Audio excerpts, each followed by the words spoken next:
Hello everyone. Before we start, make sure to like and subscribe to the channel, and leave a comment with where you're from and what time you're watching. That way, YouTube will keep showing you stories just like this one. Now, let's begin. My first day at Ridgemont Correctional Facility was a Monday in early March 2024, and I remember the cold that seemed to seep through the concrete walls like something alive. Fresh out of the academy at 24, still carrying that naive confidence they hand you with your badge, I walked through those gates believing I understood what I was getting into. The hiring manager had been desperate enough to skip the usual 6-month waiting period, which should have told me something about the turnover rate.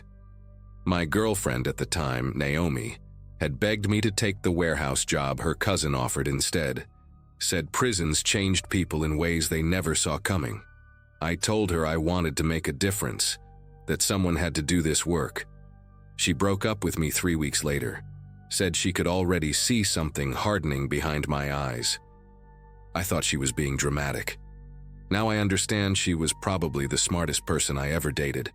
They assigned me to D Block, maximum security wing, where inmates served sentences so long that some had watched multiple wardens come and go. My supervisor was a thick-necked veteran named Sergeant Brennan Holloway, who walked like his knees had filed complaints decades ago. He gave me the tour with the enthusiasm of someone reading a grocery list, pointing out which cells housed which categories of dangerous men: murderers in the East Row, violent offenders along the South Wall, and then we stopped at cell D47, the last one before the reinforced door leading to solitary. That one, Holloway said, his voice dropping half an octave, is Spencer Caldwell, model prisoner, 23 years in, never caused a single documented problem. Psych evals say he is basically reformed. He paused, studying my face like he was waiting for a question I did not know to ask. Just remember, kid, the quiet ones have the most time to think. Spencer Caldwell did not look like the monsters I had imagined during training. He was somewhere in his late 50s, with silver hair cropped close to his scalp and reading glasses perpetually perched on the bridge of his nose. His cell was immaculate, books organized by color on a small shelf the warden had approved years ago, as a reward for good behavior. He read mostly philosophy and psychology texts, the kind with titles I had to look up later just to understand what they meant. The first time I did my rounds past his cell, he looked up from a worn copy of something by Marcus Aurelius and gave me a small nod. Nothing more. No predatory stare, no sizing me up like some of the others did. Just acknowledgement. One human being to another. I remember thinking Holloway had been paranoid, that 23 years really could change a man. That was the first of many times Spencer Caldwell made me feel like the smart one in the room. And I realize now that was entirely by design. The first month passed without incident, which in D Block was practically a miracle. I learned the rhythms of the place, the way tensions rose before mealtimes, how certain inmates could not be housed near others without triggering old beefs that predated my birth. Spencer helped me understand these dynamics in ways the official briefings never could. He would mention things casually during my rounds, observations wrapped in friendly concern. Officer Tanner, you might want to keep an eye on Doyle in D12 today. He received a letter from his ex-wife yesterday, and he has that look. I would check, and sure enough, Doyle would be pacing his cell like a caged animal, muttering threats under his breath. I started adjusting my patrol patterns based on Spencer's suggestions, moving certain inmates to different recreation times, flagging potential conflicts before they erupted. My supervisors noticed the improvement in my section, started calling me a natural. I ate up the praise like a starving man, never once questioning how a prisoner confined to an 8x10 cell knew more about block dynamics than officers who walked it freely. By the 3rd month, I was stopping at Spencer's cell during quiet hours just to talk. He asked about my life outside the walls, and I found myself telling him things I had not shared with anyone, not even my own mother. The loneliness of the job, how my friends from high school had stopped inviting me to things because my schedule was unpredictable, and my stories made them uncomfortable. He listened with this focused attention that made you feel like the most important person in the world, nodding at the right moments, asking follow-up questions that showed he actually remembered details from previous conversations. He told me about his daughter, how she had been 7 when he was sentenced and now had children of her own, who did not know he existed. His voice cracked when he mentioned her name, Angela, and I saw what I thought was genuine remorse pooling in the corners of his eyes. Looking back, I cannot say whether any of it was real or just another performance refined over 2 decades of practice. The man had turned manipulation into an art form so complete that even now, knowing everything I know, part of me still wants to believe some of those moments were authentic. Spencer started asking for small favors around the 4th month, things so minor they barely registered as requests. Could I pass a message to an inmate in C Block, just telling him that Spencer hoped his appeal went well? Would I mind delivering a book to someone in the infirmary who was recovering from surgery? Each favor came wrapped in reasonable explanations and genuine gratitude, and they never violated any explicit rules I could point to.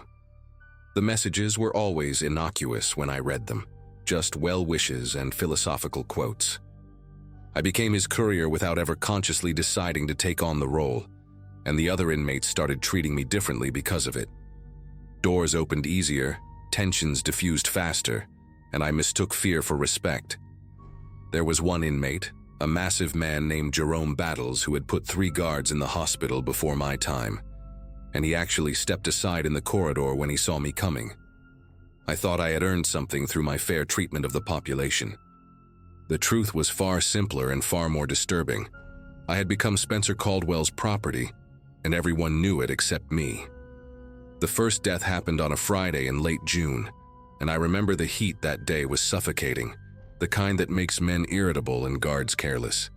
An inmate named Terrence Blackwood was found in the shower block, with his throat opened by a sharpened toothbrush handle. Blackwood had been a problem for years, a rapist who targeted younger inmates and had connections to guards who looked the other way for the right price. The investigation lasted 2 weeks and concluded that another inmate, a skinny kid named Darren Foley who Blackwood had been threatening, had acted in self-defense. Foley confessed readily, almost eagerly accepting the additional years on his sentence with a calm that struck me as strange. I mentioned the whole situation to Spencer during one of our conversations, how something about Foley's demeanor bothered me. Spencer just shrugged and said, "Sometimes men find peace when they finally stand up for themselves." He asked me to deliver a book to Foley in solitary, a collection of poems by someone named Rumi. I did it without thinking, just another small favor for a friend. Never occurred to me to wonder how Spencer knew Foley needed comfort, or why Foley smiled when he saw the book like he had been expecting it. The second death came in August, a guard this time, which shook the entire facility in ways inmate deaths never did. Officer Lawrence Kemp had worked D Block for 11 years and was known for being cruel in ways that never quite crossed the line into actionable misconduct. He would accidentally spill food trays, lose mail from loved ones, schedule strip searches at humiliating times. The inmates hated him with a patience that prison teaches, and Kemp seemed to feed on their impotent rage. He was found in the parking lot after his shift, beaten so badly that dental records were needed for identification. 3 inmates had escaped during a transport earlier that day, and the official conclusion was that Kemp had been targeted as revenge for years of mistreatment. The escapees were caught a week later in New Mexico and denied involvement, but nobody believed them. I attended Kemp's memorial service and felt guilty for not feeling sadder, which I mentioned to Spencer the following week. He told me that guilt was just our conscience reminding us to be better than the people we dislike. I thought it was profound. I wrote it down in a journal I kept at the time, a journal that would later become evidence. Everything unraveled on a Wednesday in early September, the kind of crisp autumn morning that makes you forget you work in a place designed to contain human misery. I was doing my regular rounds when I noticed something unusual in D31, the cell belonging to a lifer named Carlton Hayes. Hayes was slumped against the wall with foam crusted around his mouth and his eyes fixed on nothing, and even before I called it in, I knew he was dead. The medics determined it was poisoning. Something slipped into his evening meal, and suddenly the facility was swarming with state investigators who did not work for the warden and could not be influenced by internal politics. Hayes, it turned out, had been cooperating with federal authorities on a corruption case involving drug trafficking through the prison. He had names, dates, and documentation hidden somewhere outside the walls, and he was scheduled to testify in 2 weeks. The investigators started pulling records, interviewing inmates and tracing every interaction Hayes had in his final days. They found the poison had been passed through 4 different hands before reaching his food tray, a chain of inmates who had never spoken to each other directly, but had all received messages and favors through various intermediaries. When they mapped the network on a whiteboard in the warden's conference room, every line eventually traced back to a single point of origin: Cell D47. I was called into interrogation on the second day, and the woman across the table from me had eyes that seemed to read the lies you were planning before you even spoke them. Her name was Special Agent Corinne Walsh, and she laid out photographs on the metal surface between us like a dealer spreading cards. Terrence Blackwood in the shower, throat gaping. Lawrence Kemp in the parking lot, face unrecognizable. Carlton Hayes slumped in his cell, lips blue. 3 more I did not recognize, incidents from before my time that had been ruled accidents or suicides. She asked me about the messages I had delivered, the books I had passed along, the small favors that seemed so harmless at the time. I answered everything, holding nothing back, and with each answer I watched her expression shift from suspicion to something worse: pity. She showed me transcripts of recorded conversations between inmates, discussions of debts owed and orders received, and my name appeared 17 times as the unwitting courier. Spencer had been running D-Block like a puppet master for over a decade, using guards and inmates alike as extensions of his will, eliminating threats and consolidating power without ever raising his voice or leaving his cell. I had been his favorite tool for nearly 6 months, and I had thanked him for the privilege. They let me see him one last time before the transfer, though I still do not understand why I asked. Maybe I needed to look into his eyes and search for some sign that our conversations had meant something, that not every moment had been calculation. Spencer was sitting on his bunk when I approached the bars, reading glasses folded neatly on his knee, and he looked up at me with an expression I had never seen before. It was not anger or defeat or even disappointment. It was amusement, the quiet satisfaction of a chess player reviewing a game he had already won regardless of the final move. "You were good, Tanner," he said, his voice carrying that same warmth that had made me trust him in the first place. "Better than most. You actually believed you were helping people." I asked him why, demanded to know what the point of all the death had been, and he just tilted his head like I had asked something genuinely puzzling. "Control," he said simply. "In here, that is all there is. The men who hurt others without consequence, the guards who abuse their power, the system that pretends justice exists behind these walls. I balanced the scales in my own way." He smiled then, and for the first time I saw something behind his eyes that the psychological evaluations had somehow missed for 23 years. A coldness so complete, it made the concrete walls feel warm by comparison. "You should thank me, actually. Your section had the lowest incident rate in the facility. I kept your people safe. I resigned 3 days later and never set foot in a correctional facility again. The official investigation took 8 months and resulted in 14 indictments, including 3 guards who had been consciously working with Spencer for years, accepting payments funneled through family members on the outside. Spencer himself was transferred to a federal supermax in Colorado, the kind of place where inmates spend 23 hours a day in solitary, and communication with anyone is monitored down to the last syllable. Agent Walsh told me he would die there, that the system he had built at Ridgemont could not be replicated under that level of scrutiny. I want to believe her, but some nights I lie awake thinking about all the things he taught me about patience and long-term thinking, about how a man with nothing but time can accomplish things that seem impossible. I work construction now, outdoors mostly. where I can see the sky and nobody depends on me for anything more complicated than carrying lumber. My therapist says I am making progress, that the guilt I carry is not proportional to my actual culpability, that I was manipulated by someone who had refined his techniques over decades. She is probably right. But I still remember the way Jerome Battles stepped aside when he saw me coming, the fear in his eyes that I mistook for respect, and I understand now that fear was not for me. It was for the man whose errands I was running, the man who could end lives with a whispered suggestion, the man who made me believe I was finally good at something when all I ever was, from the very first day, was useful.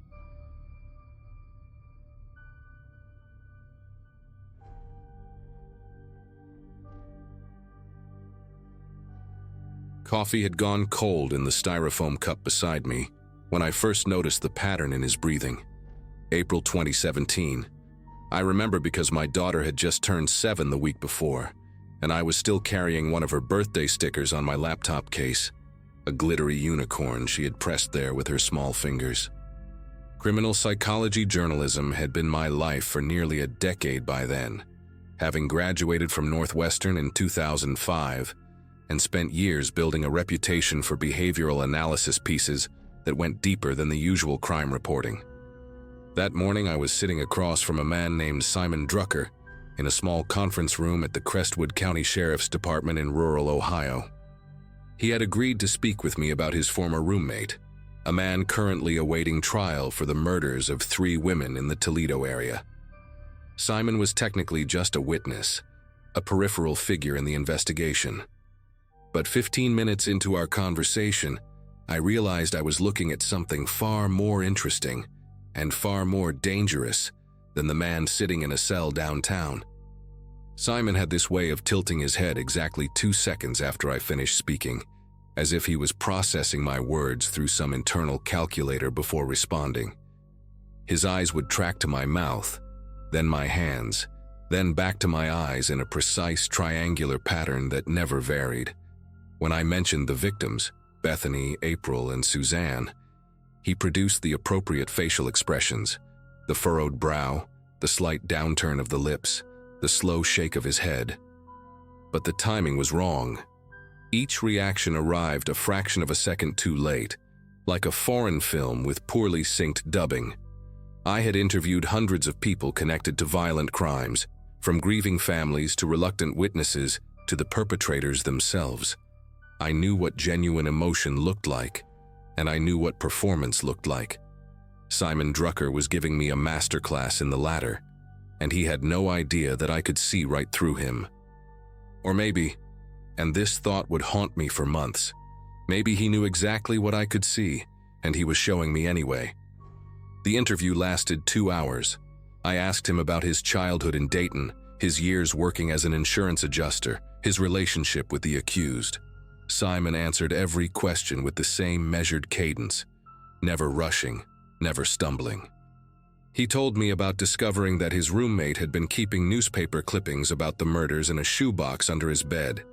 He described calling the police, the shock he claimed to feel, the sleepless nights that followed. But here is what caught my attention.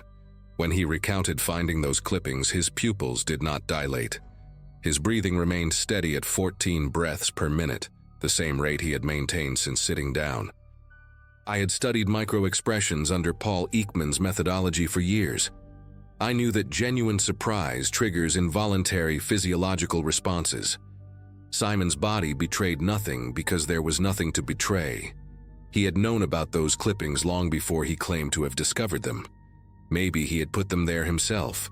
After the interview, I sat in my rental car in the parking lot for almost an hour, reviewing my notes and the audio recording. Simon had said something near the end that kept circling back to me. When I asked him how he felt about potentially testifying against his former roommate, he had paused, the first genuine pause of the entire conversation, and said, "I think about consequences a lot, Miss Callahan. Every action has a reaction. Every choice creates a ripple." He had smiled then, and it was the kind of smile that did not reach his eyes, did not crinkle the skin at his temples. did not engage the orbicularis oculi muscle at all. It was a smile constructed entirely by the zygomaticus major, the muscle responsible for pulling the corners of the mouth upward. In other words, it was a fake smile worn by someone who had learned to imitate human warmth without ever feeling it. I drove back to my hotel that night with his words echoing in my head, not realizing that I had just become one of his ripples. I published the article 6 weeks later in the Atlantic Monthly under the title, "The Witness Who Knew Too Much." It was not an accusation. I was careful about that. I never named Simon directly, referring to him only as a secondary witness whose behavioral patterns raised significant concerns. I detailed the micro-expression inconsistencies, the rehearsed quality of his emotional responses, the textbook markers of what psychologists call affective poverty. The piece gained traction quickly, shared across true crime forums and psychology departments alike. My editor called it the best work I had ever done. Colleagues reached out to congratulate me. For a few weeks, I felt that particular satisfaction that comes from exposing something hidden, from shining a light into a dark corner that others had overlooked. I did not think about Simon Drucker. I assumed he would never read the article, never connect the anonymized subject to himself. That assumption was the first of many mistakes. The first letter arrived on a Wednesday in late June, exactly 3 days after the article went live online. It came to my home address, not my office at the magazine, not the P.O. box I used for professional correspondence, but my actual house in suburban Chicago where I lived with my husband Tom and our daughter Lily. The envelope was plain white, no return address, postmarked from Columbus, Ohio. Inside was a single sheet of paper with a typed message. 14 breaths per minute. You were counting. I was counting too. You noticed my patterns, Miss Callahan. I wonder if you have noticed your own. For instance, you touch your left earring when you are nervous. You did it 7 times during our conversation. You also blink more rapidly when you believe you have discovered something important. Your blink rate increased by 40% when I mentioned the newspaper clippings. We are not so different, you and I. We both watch. We both wait. We both see what others miss. There was no signature. There did not need to be. I called the police that same afternoon. A detective named Ruben Salazar came to my house, took the letter as evidence, and assured me they would look into it. He was kind but skeptical in the way that cops often are when the threat is not immediate, when there is no broken window or visible bruise to photograph. He asked if I had any enemies, any disgruntled sources, any ex-boyfriends who might hold a grudge. I explained about Simon, about the interview, about the article. Detective Salazar nodded and wrote things down in his notepad, but I could see in his posture that he considered this a low priority. An anonymous letter from a potentially unstable individual, unpleasant but not actionable. He told me to keep the doors locked, to vary my routine, to call immediately if anything else happened. Standard advice, reasonable advice. The kind of advice that means absolutely nothing when someone has already demonstrated they know where you live, where you work, and how many times you blink when you are afraid. Tom wanted to install a security system that night. I told him we should wait, see if this was an isolated incident. I wanted to believe it was an isolated incident. The second letter came 4 days later. Same plain envelope, same typed format, but this time postmarked from Indianapolis. You told Detective Salazar that I was potentially unstable. I heard you through the window. Your kitchen needs better curtains, Miss Callahan. The gap on the left side is almost 3 inches wide. I stood in your backyard at 7:43 in the evening while you made dinner. Spaghetti with meat sauce, Lily's favorite. She sat at the table doing homework while you stirred the pot and talked on the phone with your mother. You mentioned me. You called me creepy. I suppose that is fair. But creepy is such a reductive word, do you not think? It flattens complexity into caricature. You of all people should understand that human behavior exists on a spectrum. I am simply further along that spectrum than most. Further along than you, certainly, but not by as much as you would like to believe. I read that letter standing in my kitchen, in the exact spot where I had stood 4 days earlier making spaghetti. The gap in the curtains was exactly where he said it was. I measured it with a ruler, 2 7/8 inches. Tom installed the security system the next morning. Cameras on every corner of the house, motion sensors in the yard, a panic button hardwired to the local police station. We replaced every curtain with blackout fabric, the kind that lets no light in and no light out. I took a leave of absence from the magazine, telling my editor I needed time to work on a longer project. In truth, I could not concentrate on anything except Simon Drucker. I spent hours researching him online, digging through public records, social media traces, anything I could find. He had no Facebook profile, no LinkedIn, no digital footprint whatsoever beyond a single photograph in a 2011 newsletter from the insurance company where he used to work. In that photo, he stood at the edge of a group, half turned away from the camera, his face partially obscured. Even then, even in a mundane corporate context, he had positioned himself to be seen without being fully visible. I printed that photograph and pinned it to the wall of my home office. I stared at it for hours, trying to understand the architecture of his mind, trying to predict his next move. I was doing exactly what he wanted me to do. I know that now. He wanted to live inside my head, and I had opened the door and invited him in. The third letter arrived on Lily's birthday, July 15th. It was tucked inside a pink envelope decorated with cartoon balloons, mixed in with the birthday cards from her grandparents and school friends. I almost let her open it. My hand was already reaching to pass it to her when I noticed there was no return address, no stamp. It had been hand-delivered directly into our mailbox sometime during the night. Inside was a birthday card with a picture of a kitten wearing a party hat. The printed message said, "Hope your special day is perfect." Below it, in the same typed font as the letters, Simon had added his own note.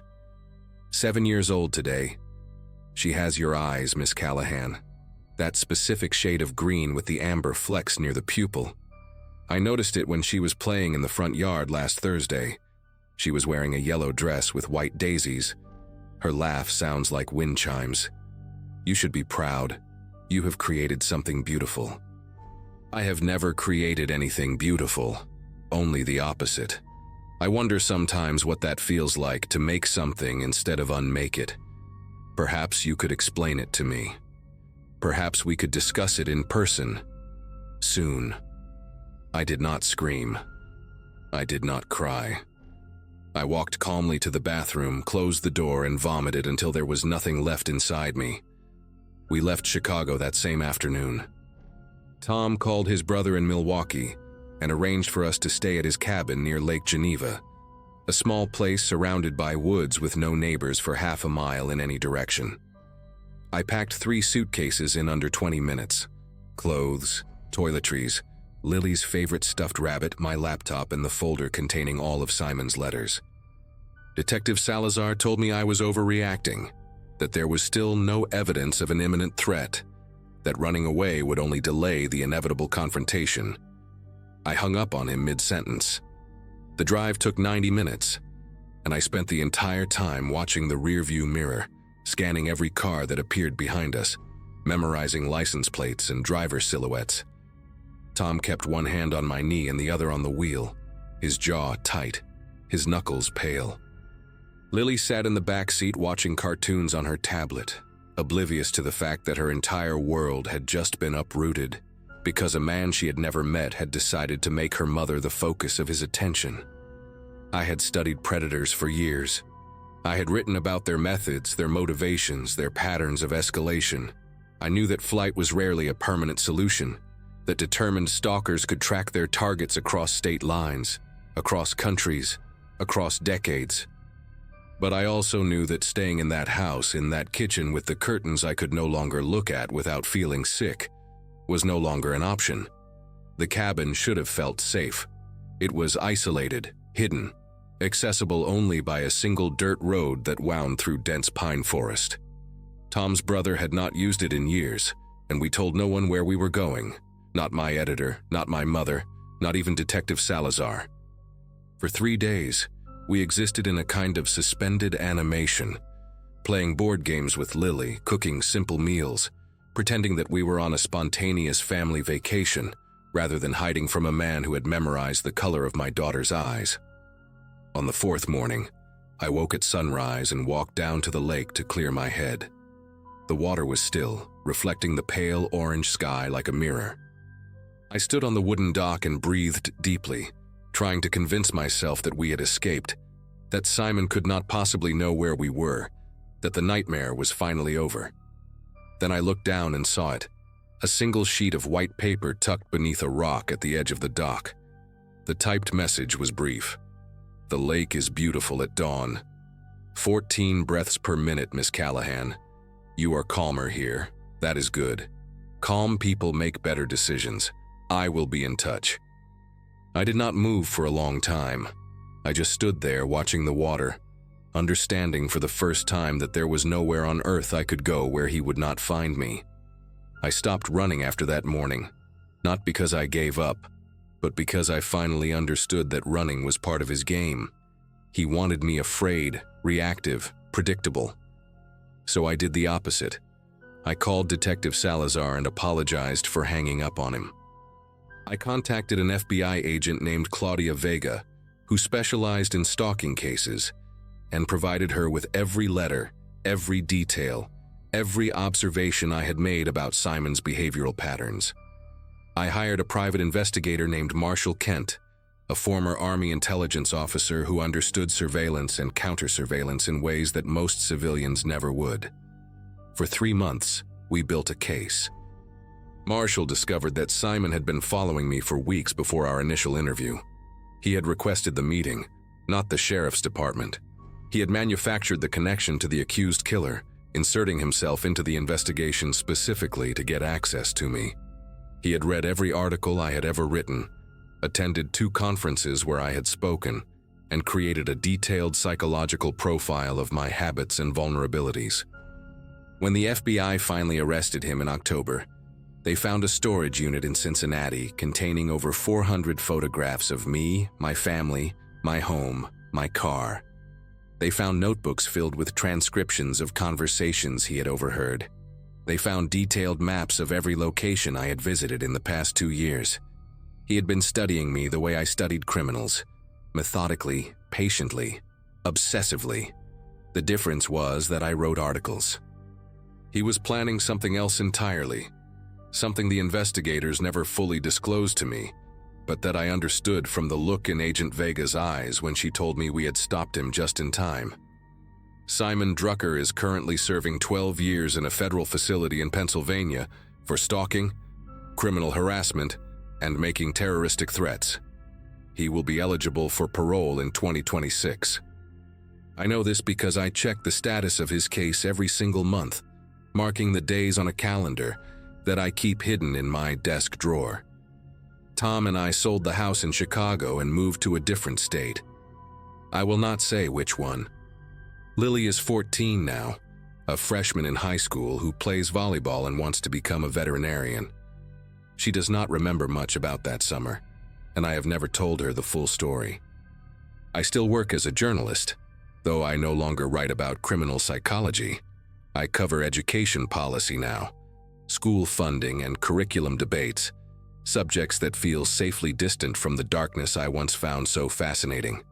Sometimes late at night I catch myself counting my own breaths, 14 per minute when I am calm, 18 when I am anxious, 22 when I remember the way Simon tilted his head and smiled at me across that conference room table. I spent years learning to read the minds of predators, believing that knowledge would protect me. What I learned instead is that understanding a monster does not make you immune to becoming its prey. It just means you see the teeth more clearly before they close around you.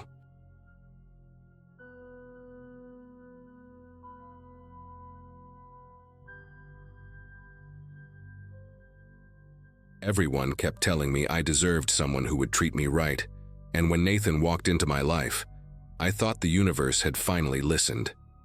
I was 26, working as a paralegal at a mid-sized firm in Austin, and still recovering from a relationship that left me unable to trust my own judgment. We met at a coffee shop near my apartment on a Saturday morning in August of 2017. He was sitting alone with a philosophy book, and when I accidentally bumped his table reaching for napkins, he looked up with this warm, patient smile and apologized, even though it was completely my fault. He offered to buy me a replacement coffee even though I had not spilled mine, asked my name like he genuinely wanted to remember it, and that first conversation stretched into 3 hours without either of us noticing. Nathan asked about my childhood, my dreams, the things that kept me up at night. When I mentioned losing my father 2 years earlier, his expression shifted into something so tender that I almost cried right there in that coffee shop. He reached across the table and held my hand, said nothing for a moment, just let me feel understood. I drove home that afternoon thinking I had finally met the person I was supposed to be with. Nathan told me he worked in consulting, which explained why he traveled so often, sometimes gone for a week at a time. He always called around 11 at night when he was away, and hearing his voice became the thing I looked forward to most. Those first months were unlike anything I had experienced before. He remembered tiny details I mentioned in passing, surprised me with my favorite flowers on random weekdays, and never once made me feel stupid for being emotional or needy. When I cried about work stress or grief over my dad, he held me and said exactly what I needed to hear. My friends adored him. My mother kept hinting about grandchildren. I started picturing our wedding, our future kids, the house we would buy in the suburbs. He introduced me to his family over video call, a distant mother in Florida and a quiet brother named Colby who barely spoke. Nathan said his family had always been complicated, that they were not close, and I understood because mine had its own fractures too. 6 months in, he handed me a key to his apartment and told me he had never felt this way about anyone in his entire life. I remember holding that key and feeling like everything broken inside me was finally starting to heal.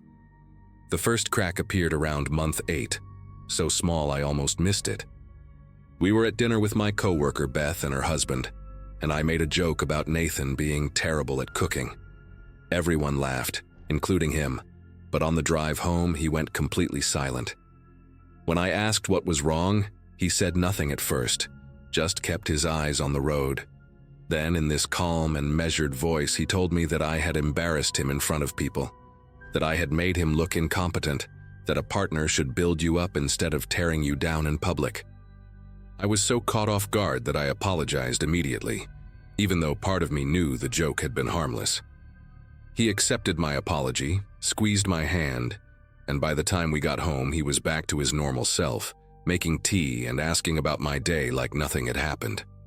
I told myself I had been insensitive, that I needed to be more careful with his feelings. But something about the way he had delivered those words stuck with me. There was no anger in his voice, no raised tone. Just this flat, rehearsed quality, like he had given that speech before and knew exactly how it would land. After that night, I started noticing patterns I had been blind to. Nathan was incredibly attentive when I was happy, when things were going well, when I was grateful and affectionate toward him. But whenever I was upset about something unrelated to us, whenever I needed support that did not involve praising him or making him feel needed, he became distant and impatient.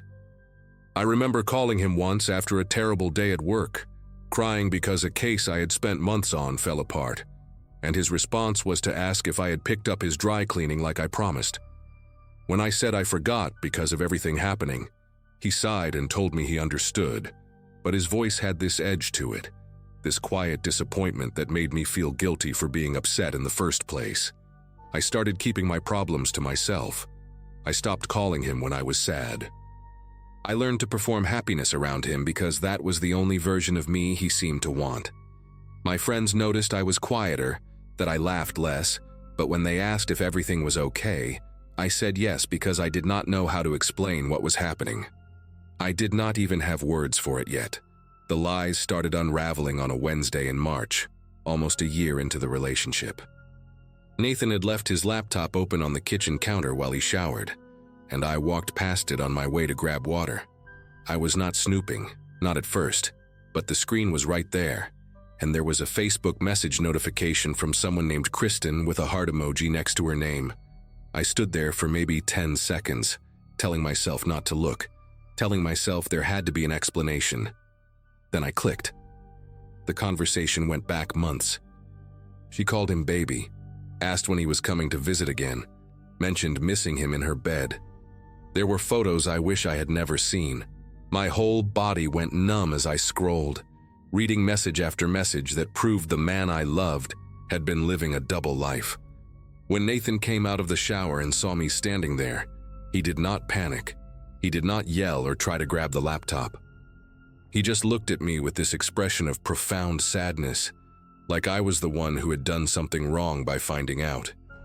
He sat me down and explained that Kristen was an ex who could not let go, that she was mentally unstable, that he had been trying to end things gently without pushing her over the edge. He cried. He held my face in his hands and swore on his dead grandmother that I was the only one he loved. I wanted to believe him so badly that I almost did. But something made me dig deeper over the following weeks, checking his phone when he slept, looking through old emails he thought he had deleted. What I found was worse than Kristen. There was another woman named Paige in Dallas who thought she was his girlfriend. A third named Monica in Houston, who had been sending him money for a business investment that did not exist. His consulting job turned out to be real, but he had been fired 8 months earlier, which meant every business trip had been a lie. Every late-night call from a hotel room had been made from someone else's apartment. I found a court record from 2014 showing he had been sued by a former partner for fraud. I found a different last name attached to a LinkedIn profile with his photo. The man I had given a key to my apartment, the man I had cried in front of and trusted with my deepest fears, was a complete fabrication. When I confronted him with everything, printed out and spread across the table, he did not deny it. He just looked at me with those same soft eyes and said, I was the only one who ever really knew him, that he had made mistakes but was ready to change, that leaving him now would destroy the only good thing in his life. He made me feel like walking away would be an act of cruelty. I stayed for another 3 months, which I know sounds insane to anyone reading this, but you have to understand how it works when someone like Nathan gets inside your head. Every time I tried to bring up the lies, he turned it around on me.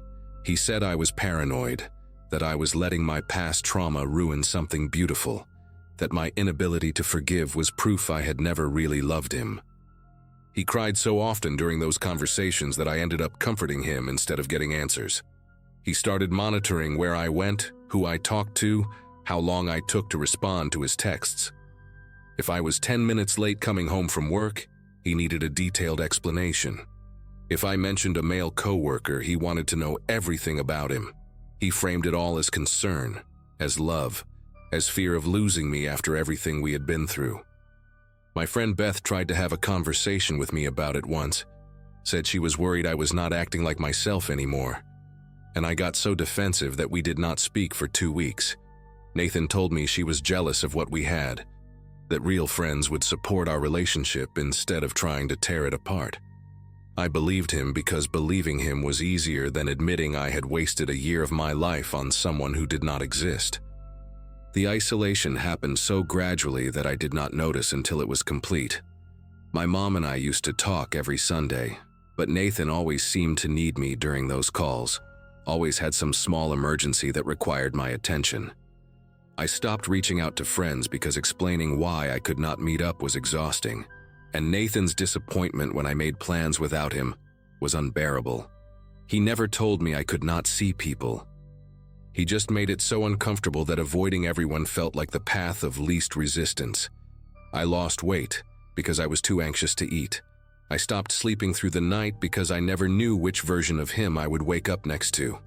Some mornings he was the Nathan I fell in love with, affectionate and attentive, making me breakfast and telling me how lucky he was.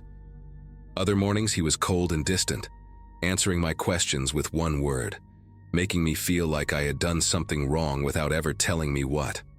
I spent hours analyzing my own behavior, trying to figure out what triggered the switch, convinced that if I could just be better, calmer, more understanding, he would go back to being the man I met in that coffee shop.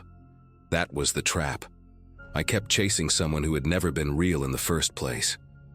The day everything broke was a Sunday in June, almost 18 months after we first met. I had gone to brunch with Beth, the first time I had seen her in months, and I made the mistake of not telling Nathan beforehand. When I came home, he was sitting in the dark living room just waiting. He did not yell. That was the thing about Nathan, he almost never raised his voice. He just asked me where I had been, who I was with, why I had lied to him. I told him I had not lied, that I just forgot to mention it, and he laughed in this quiet, hollow way that made my stomach turn. He said he knew I was seeing someone else, that Beth was probably covering for me, that he had given me everything, and this was how I repaid him. I tried to argue, tried to show him the receipt from the restaurant, but he was not interested in proof. He grabbed my phone out of my hand and started going through my messages, my photos, my emails. When I reached for it back, he shoved me into the wall. Not hard enough to leave a mark, just hard enough to make me understand that he could. He looked at me afterward with this wounded expression, like I had forced him to do it, like my behavior had given him no choice. That was the moment I finally understood what I was dealing with. I was not in a relationship. I was in a cage, and the door had been locked for longer than I realized. I started planning my exit in secret, which felt insane because I kept telling myself I was overreacting. Normal people do not have to plan escapes from their boyfriends. Normal people do not hide cash in tampon boxes or memorize the location of the nearest police station. But some instinct I did not fully trust was screaming at me to be careful, to not let him know I was leaving until I was already gone. I reached out to Beth and told her everything, every lie, every manipulation, the shove against the wall. She did not judge me. She just asked what I needed and started helping me make a plan. I was going to wait until Nathan left for one of his trips, pack what I could fit in my car, and drive to my mom's place 4 hours away. I changed my bank passwords, started forwarding important mail to Beth's address, even looked up how to get a restraining order in Texas. For 2 weeks, I played the perfect girlfriend, agreeable and affectionate, never giving him a reason to suspect. It was the hardest performance of my life, kissing him goodnight while knowing he had shoved me into a wall and felt nothing. But I kept reminding myself that it was almost over, that I just had to hold on a little longer. Nathan left on a Tuesday morning for what he said was a 4-day trip to Phoenix. I watched him pack his suitcase, kissed him goodbye at the door, told him I loved him. The second his car turned the corner, I started moving. I had boxes hidden in the closet behind winter clothes, and I filled them as fast as I could, taking only what mattered. Photos of my dad, important documents, enough clothes to last a few weeks. I left behind jewelry he had given me, furniture we had picked out together, anything that might make him think I was coming back. Beth met me at the apartment and helped me load everything into my car. The whole process took less than 2 hours, but it felt like days. I kept expecting to hear his key in the lock, kept imagining what he would do if he walked in and found me halfway out the door.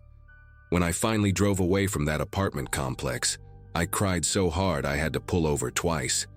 Not because I missed him, but because I realized how close I had come to disappearing completely. The person I was before Nathan felt like a stranger, someone I had abandoned without even noticing. I left my key on the kitchen counter next to a note that said only 2 words. I am done.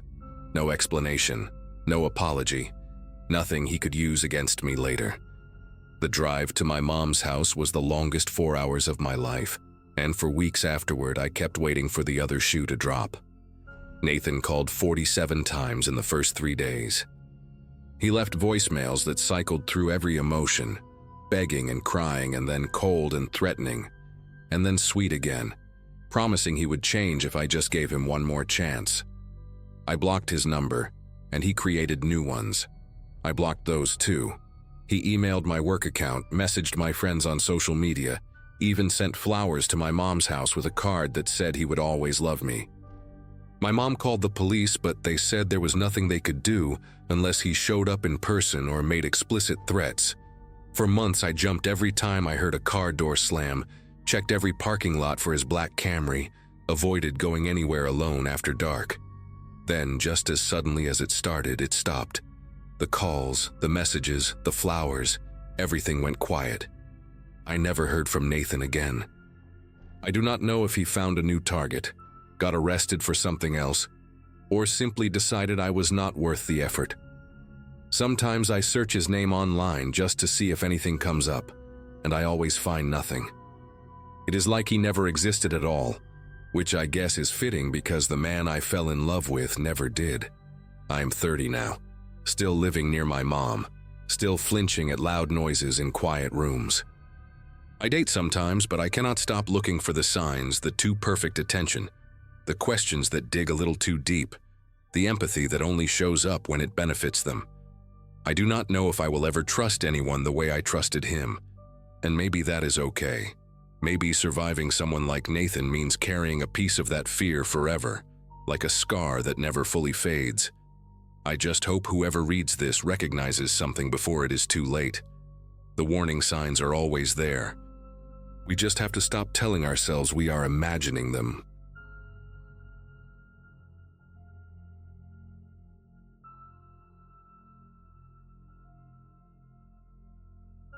Neighbors never checked on me, and I preferred it that way. My house sat at the end of Birchwood Lane in a quiet suburb outside of Cleveland, Ohio, where most folks kept their lawns trimmed and their conversations short. I had graduated from Lakewood High back in 2007, which meant I had spent nearly 2 decades watching people around me build families, careers, connections I never quite understood how to form. My mother passed when I was 11. My father drank himself into an early grave 6 years later, and my older brother Keith overdosed in the bathroom of a gas station somewhere in Michigan before I turned 25. So by the time that particular Wednesday morning in October 2024 arrived, I had been living alone in my childhood home for almost a decade, working remotely as a data entry clerk, ordering groceries online, and speaking to other human beings maybe once or twice a month. The silence of that house had become my entire world, and I had convinced myself that was exactly what I needed. That morning started like any other, with me waking up around 6 to the sound of the furnace kicking on and the familiar creak of the old pipes running through the walls. I made coffee in the same chipped mug I had used since college, scrolled through work emails on my laptop at the kitchen table, and listened to the wind rattle the loose screen on the back porch. The sky outside was that flat gray color Ohio gets in late autumn, the kind that makes everything feel muted and heavy. I remember thinking the house felt colder than usual, even with the heat running. There was a draft coming from somewhere I could not identify, and when I walked through the living room, I noticed the basement door was slightly ajar. I always kept that door closed. My father used to say the basement held bad memories, and even after all those years, I never liked going down there. I pushed the door shut, heard the latch click, and told myself the old frame must have warped again with the temperature change. It was a simple explanation, the kind of thing that happens in old houses all the time. Around 9, I went back downstairs to refill my coffee and found the basement door open again. Not just ajar this time, but wide open, the darkness beyond it spilling into the hallway like something alive. I stood there staring at it for a long moment, my mug halfway to my lips, trying to process what I was seeing. The latch was old, but it worked fine. I had heard it click into place just a few hours earlier. There was no wind inside the house strong enough to push a door open, no logical reason for it to have moved on its own. I set my coffee down on the counter and walked toward the doorway, close enough to feel the cold air rising from below. The basement smelled the way it always did, like damp concrete and old cardboard boxes and something faintly chemical that I had never been able to identify. I reached for the light switch on the wall, flipped it, and watched the single bare bulb at the bottom of the stairs flicker to life. Nothing moved down there. Nothing made a sound. But I could not shake the feeling that something had just been standing at the bottom of those steps, waiting in the dark. I did not go down to check. Instead, I closed the door again, locked the deadbolt this time, and went back to work at my kitchen table. My hands were steady, but my mind was not. I kept glancing toward the hallway, kept listening for the sound of that latch clicking open, kept imagining footsteps on the concrete floor beneath me. The thing about living alone for so long is that you develop a relationship with silence. You learn its textures, its rhythms, the difference between the quiet of an empty house and the quiet of a house that is holding its breath. That morning, the silence had changed. It had weight to it, a thickness that pressed against my eardrums and made the normal sounds of the house seem muffled and far away. I tried to focus on my spreadsheets, on the endless columns of numbers that paid my bills and filled my hours, but I kept making mistakes, transposing digits, skipping rows, losing my place in the data. By noon, I had accomplished almost nothing, and my neck was stiff from tension I had not realized I was carrying.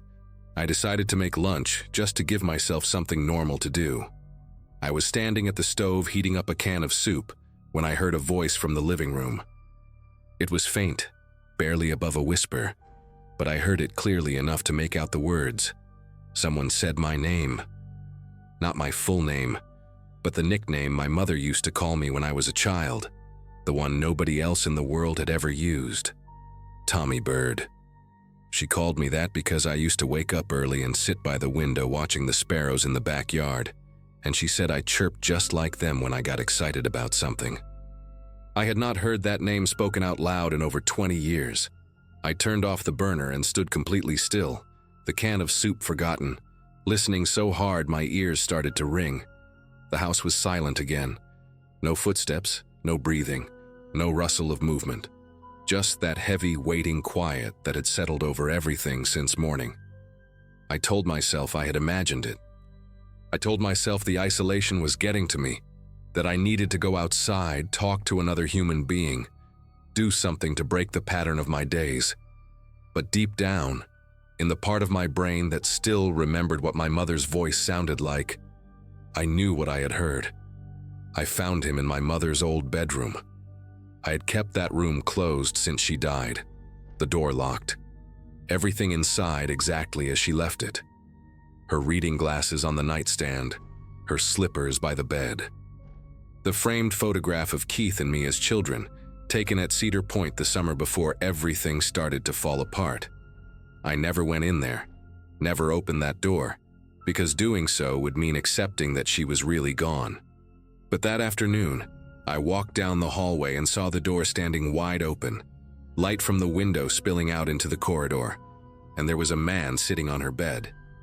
He was wearing my father's old flannel shirt, the red and black one with the torn pocket that I had thrown away years ago. His back was to me, and his shoulders were hunched forward in that familiar way my father used to sit when he was drinking, curled in on himself like he was trying to disappear. I stood in the doorway, unable to move, unable to speak, watching this stranger who had somehow gotten into my house and dressed himself in my dead father's clothes. When he turned to look at me, his face was wrong. The features were close enough to make my chest tight, but the eyes were too far apart, and the nose was crooked in a way my father's had never been. He smiled at me with my father's mouth and said my name in my father's voice, and something inside me snapped clean in half. I do not remember going to the garage. I do not remember picking up the crowbar that I kept next to the toolbox, the heavy iron one with the curved end that my father used to pry open stuck windows. What I remember is standing over the man on my mother's bed, the crowbar slick in my grip, his face no longer smiling.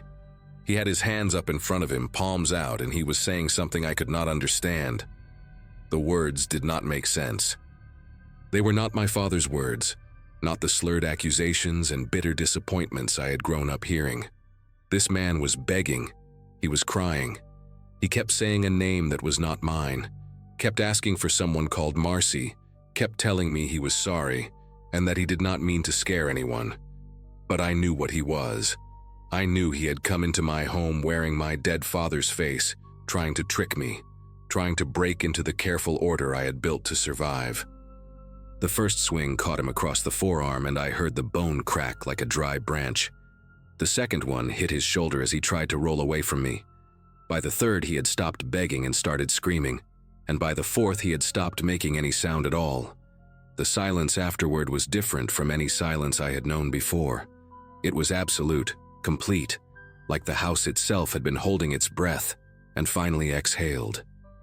I stood there looking down at what I had done, at the red spreading across my mother's white bedspread, at the shape that no longer looked anything like my father. My arms ached from the effort and my breathing was ragged, but my mind was perfectly clear. I felt calm. I felt in control. The intruder was dead and my home was safe again, and all I needed to do now was clean up the mess before anyone found out what had happened. I wrapped him in the bedspread first, rolling him up like a carpet the way I had seen in movies, and I dragged him down the hallway to the basement door. The stairs were narrow and steep, but I managed, letting gravity do most of the work, listening to the dull thump of his weight against each step.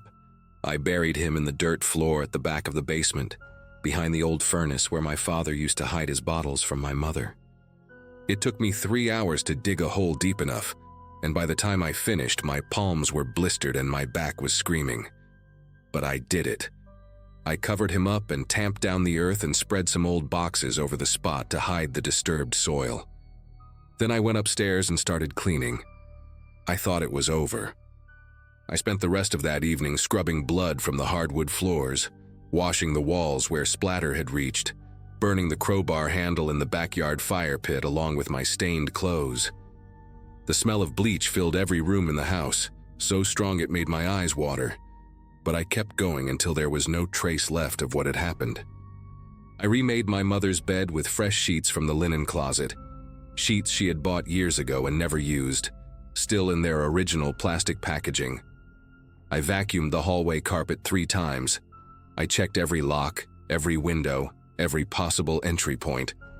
By midnight, the house was cleaner than it had been in years, and I sat down at the kitchen table with a glass of water and let myself breathe. The man in my mother's room had been an intruder, I told myself. A home invader who had studied my family somehow, learned their faces, their mannerisms, tried to use that knowledge to manipulate me. I had defended myself. I had protected my home. Anyone would have done the same thing in my position. I repeated these words like a prayer until I almost believed them, until the trembling in my hands finally stopped, and I could close my eyes without seeing his face. But she came back the next morning. I woke up just after dawn to the sound of someone humming in the kitchen, a melody I recognized instantly, because my mother used to hum it while she made breakfast. It was an old hymn, something about gathering at the river, and she always hummed it slightly off-key in a way that used to make my father roll his eyes. I lay in bed, listening to that sound, my heart pounding so hard I could feel it in my throat, telling myself it was impossible. The man was dead. I had buried him myself. There was no one else in the house, no one who could know that song or hum it in that particular way. But when I finally gathered the courage to walk down the stairs, I found a woman standing at the stove with her back to me. She was wearing my mother's old blue robe, the one with the worn elbows and the coffee stain on the sleeve. Her hair was gray and thin, pinned up in a loose bun the way my mother used to wear hers. She turned when she heard me on the stairs, and her face was almost right. Almost. The shape of the jaw was too narrow and the wrinkles fell in slightly different patterns, but the eyes were the same pale blue I remembered from my childhood. She smiled at me and asked if I wanted eggs for breakfast, and her voice was so close to my mother's that I had to grab the banister to keep from falling. This time I did not hesitate. I walked past her to the kitchen drawer where I kept a utility knife, the kind with the retractable blade that I used to open packages. She watched me with that almost familiar face, still smiling, still holding a spatula in one hand like she belonged there. She asked me what was wrong, called me Tommy Bird again, said I looked pale and maybe I should sit down and eat something. The sound of that name in her mouth made something in my chest turn to ice. I told her to stop. I told her I knew what she was, that she and the man from yesterday were part of some sick game, some conspiracy to drive me insane by wearing the faces of my dead family. She looked confused, genuinely confused, and she put down the spatula and took a step toward me with her hands raised like she was approaching a frightened animal. She said her name was Barbara. She said she lived 2 streets over, and she had seen my door open and thought maybe I needed help. She said she was sorry if she scared me, that she only wanted to make sure I was okay. But I could see through the disguise now, see the wrongness underneath the surface, the way her movements were just slightly off from the way my mother used to move. I did not let her finish her sentence. The neighbors called the police because of the smell. It took them almost 2 weeks to notice. 2 weeks during which I barely ate or slept, spending every hour patrolling my house for more intruders, more imposters wearing the faces of people I had loved and lost. I had buried Barbara next to the man in the basement, in the dirt floor that was becoming crowded with my family's false reflections. I stopped going outside. I stopped answering emails. I sat in the dark with every curtain drawn, listening to the house settle around me, waiting for the next one to appear. When the police finally knocked on my door, I opened it calmly and invited them inside. I showed them everything. I explained about the intruders, about the disguises, about the careful psychological warfare being waged against me by forces I did not understand. I showed them the graves in the basement and waited for them to congratulate me on defending my home. Instead, they put me in handcuffs and read me my rights, and one of the officers had to step outside to vomit in my mother's rose bushes. The smell was worse than I had realized. I had gotten used to it, the way you get used to anything when you live with it long enough. The man I killed was named Raymond Vickers. He was 61 years old, a retired electrician from 2 towns over who suffered from early-onset dementia. His daughter had reported him missing 3 days before I found him in my mother's room. The police think he wandered into my house through the basement door, which had a faulty latch I never bothered to fix. He was not wearing my father's shirt. He was wearing a red flannel he had owned for years, one his wife bought him for Christmas back in 2015. Barbara Ostrowski was 73, a widow who lived alone and spent her mornings walking the neighborhood looking for people to talk to. She had seen my front door standing open and come inside to check on me, the way a kind person does when they worry about their neighbors. She was not wearing my mother's robe. She was wearing her own blue housecoat, the one her granddaughter gave her for her birthday. I learned all of this during the trial, sitting in a courtroom while lawyers showed photographs and read statements, and tried to explain to a jury why 2 innocent people were buried in my basement. I wanted to tell them they were wrong, that Raymond and Barbara were imposters sent to torment me, but my attorney advised me to stay quiet and let the psychiatrists do the talking. I am writing this from a room with a locked door and a small window that looks out onto a concrete courtyard. The doctors here have given my condition a name, something long and clinical that I cannot remember how to spell. They say I constructed an elaborate delusion to justify acts of violence that came from somewhere deep inside me, somewhere I never knew existed. They say the isolation broke something in my brain, or maybe revealed something that was always broken. They say I am not evil, just sick, and with the right medication and therapy, I might someday understand what I did. But here is the thing that keeps me awake at night, staring at the ceiling while the pills wear off and the darkness presses in. I know what I saw. I know what I heard. That man smiled at me with my father's mouth. That woman hummed my mother's song. They called me by a name that nobody else in the world has ever used. The doctors tell me my mind created those details, filled in the gaps with memories I desperately wanted to believe. Maybe they are right. Maybe I am exactly what they say I am. But sometimes, in the quiet hours before dawn, I hear footsteps in the hallway outside my door. I hear someone humming an old hymn about gathering at the river, and I wonder if they ever really stopped coming for me, or if they are just waiting for me to be alone again.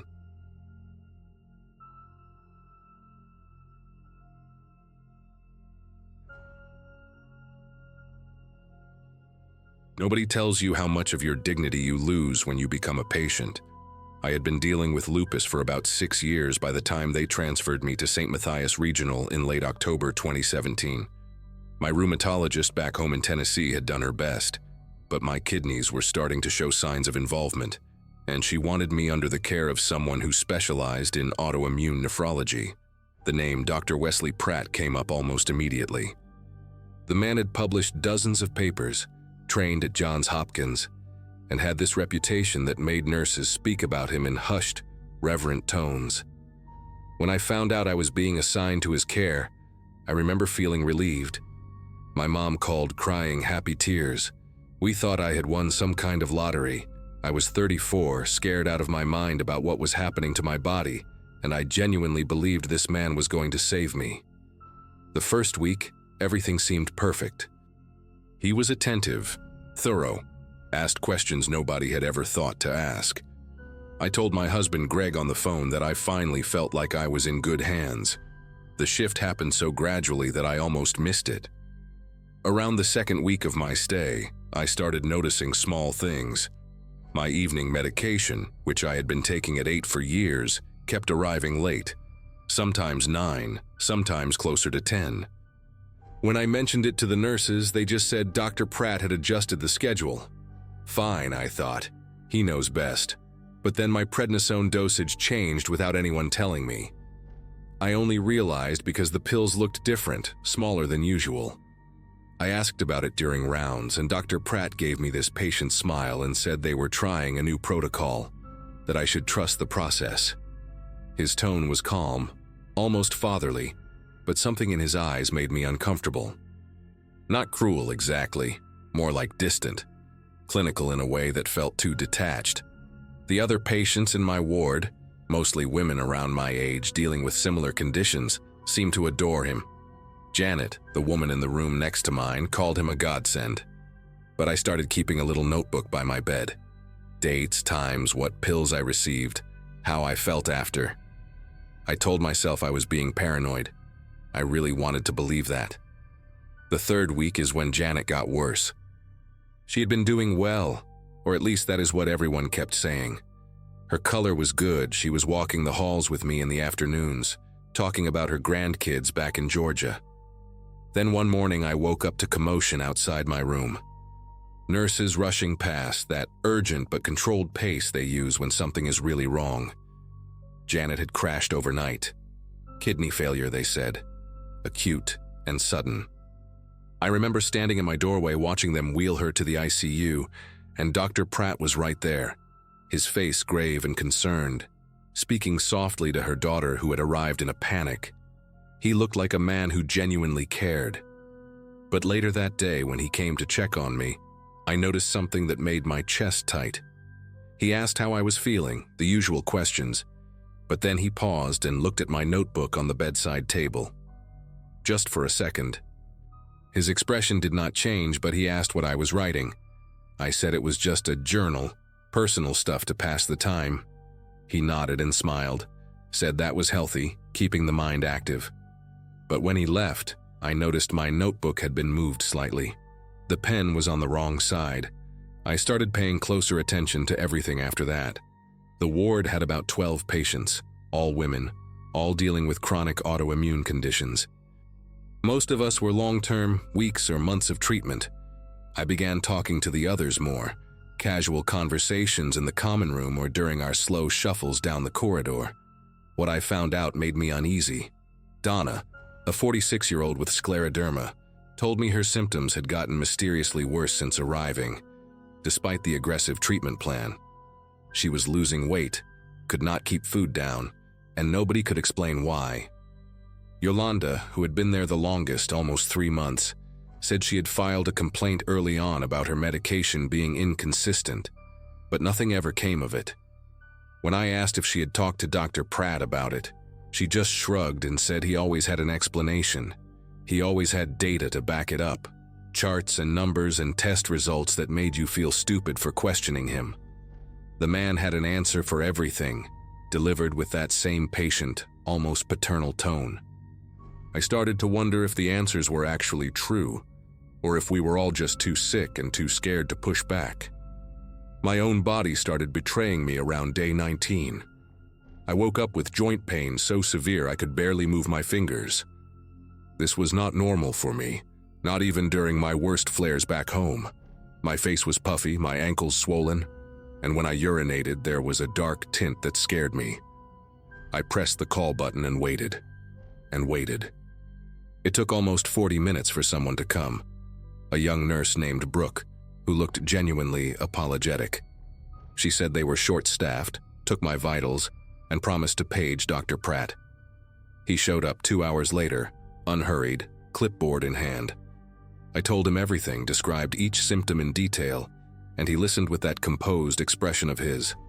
Then he said it was likely just a reaction to the treatment adjustment, that my body was recalibrating. He used that word, recalibrating, like I was a machine. When I pushed harder, asked to see my lab results from the past week, he tilted his head slightly and said patients reviewing their own charts often led to unnecessary anxiety. He recommended I focus on rest and trust the process. That phrase again, trust the process. I wanted to scream at him, but I was too weak and too afraid of being labeled difficult. In hospitals, being difficult can get you dismissed or ignored, and I knew I could not afford that. That night, I could not sleep. I kept thinking about Janet in the ICU, about Donna losing weight she could not afford to lose, about Yolanda filing complaints that went nowhere. Around 2 in the morning, I got out of bed and walked to the nurse's station. The ward was quiet, that strange hospital quiet where machines hum and fluorescent lights buzz, and everything feels suspended. There was only one nurse on duty, an older woman I had not seen before, and she was busy with paperwork. I told her I needed to use the bathroom down the hall, which was technically true, but on my way back I stopped by the small records room near the station. The door was ajar. I do not know what made me do it, maybe desperation or maybe just the feeling that something was deeply wrong and I needed proof. I slipped inside and found the filing cabinets organized by room number. My file was thin, which surprised me, but what I saw inside made everything click into place. The medication logs did not match what I had been receiving. According to my chart, I was on the standard immunosuppressant protocol, but the pills I had been given, the ones I had documented in my notebook with descriptions and timestamps, were different. Smaller doses, different colors. Someone had been altering my treatment while the official records showed everything was normal. I stood there in that dim records room with my heart pounding so loud I was sure someone would hear it. My first instinct was to take the file, to have proof, but I knew that would be noticed immediately. Instead, I pulled out my phone and took pictures of every page. Then, because I could not stop myself, I looked at Janet's file. Hers was thicker, months of documentation, and as I flipped through I saw a pattern that made me feel sick. Her immunosuppressants had been reduced 3 times over the past 8 weeks, each time with a note signed by Dr. Pratt citing patient tolerance concerns. But Janet had never complained about side effects. She told me herself that she felt fine on her medication, that it was finally working after years of struggling. I checked Donna's file next, then Yolanda's. The same pattern. Dosage reductions, medication switches, always with clinical justifications that sounded reasonable on paper, but did not match what the patients themselves reported. I took pictures of everything I could, my fingers clumsy and trembling with fear and adrenaline. I must have been in there for 15 minutes when I heard footsteps in the corridor. Slow, deliberate footsteps. I shoved the files back into the cabinet and pressed myself against the wall behind the door, holding my breath. The footsteps stopped right outside. I could see a shadow through the crack in the door, someone standing there, not moving. Seconds passed that felt like hours. Then the shadow moved on, and I heard a door open and close further down the hall. I waited another 5 minutes before slipping out and making my way back to my room. I did not sleep at all that night. I just lay there staring at the ceiling, going through the photos on my phone over and over, trying to make sense of what I had found. In the morning, during rounds, Dr. Pratt came to see me as usual. He asked how I slept, checked my vitals, made notes on his tablet. Everything normal, everything routine.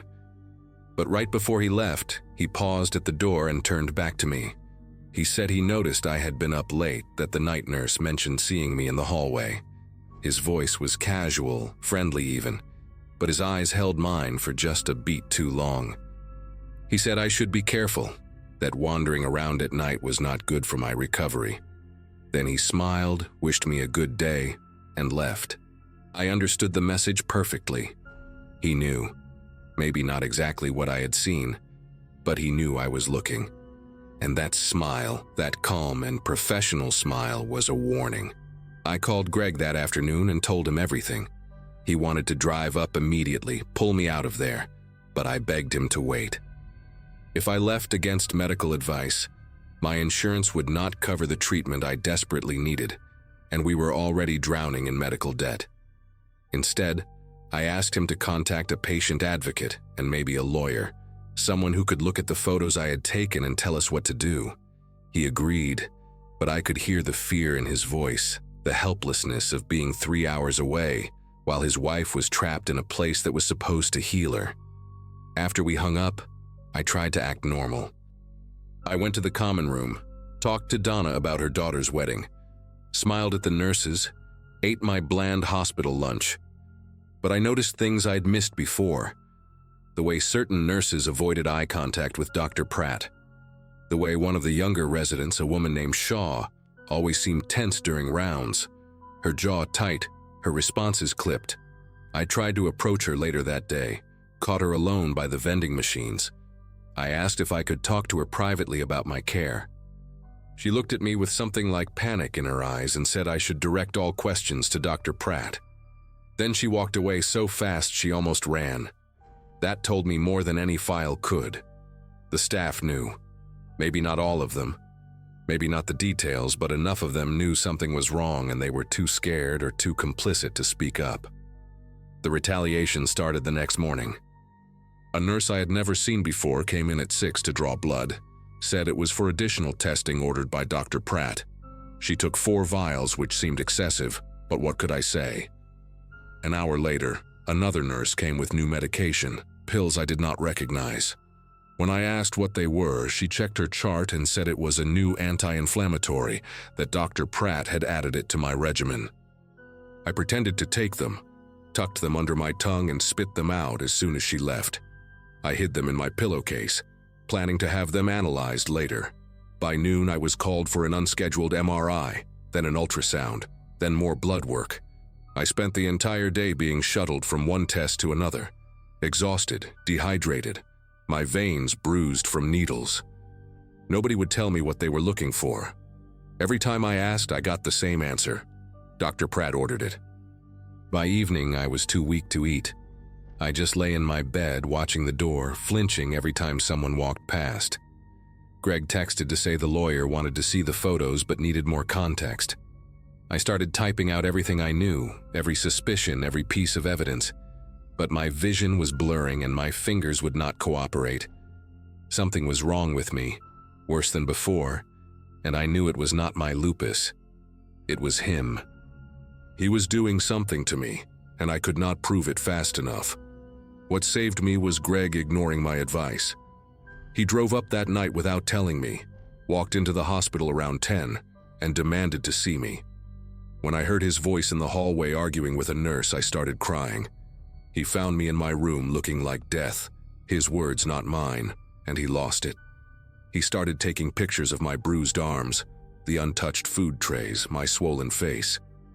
He called the hospital administrator's emergency line and threatened to contact the state medical board, local news, anyone who would listen. Within an hour, there were people in my room I had never seen before. An administrator, a different doctor, someone from patient relations.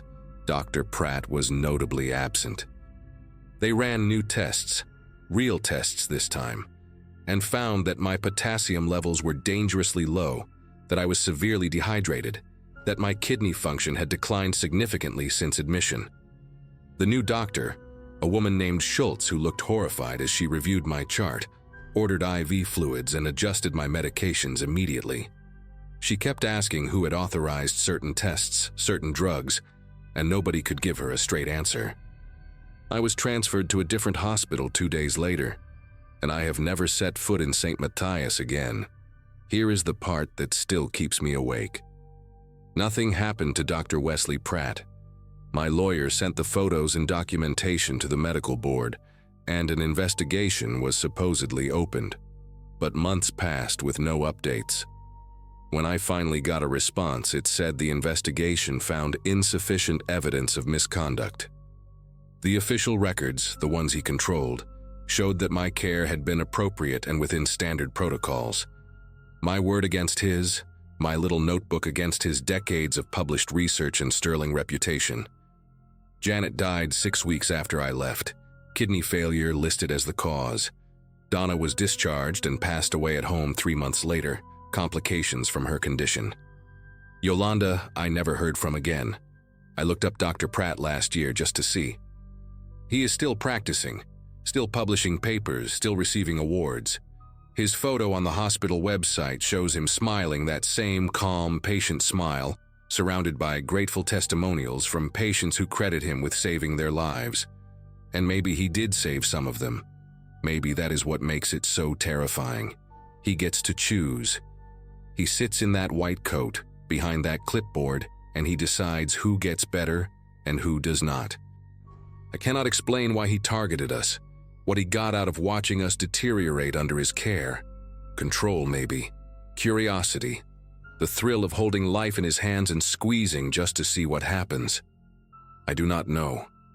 All I know is that I got out because my husband made noise, because he refused to be polite about it. And I think about all the patients who do not have someone like that, who are alone and scared and trusting the process like they are told. I think about them more than I should.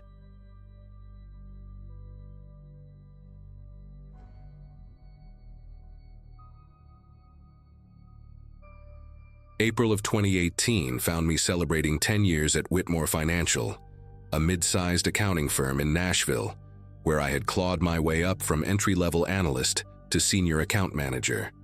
My daughter had just turned 7 that spring, and my wife and I were finally talking about buying a bigger house now that the student loans were paid off.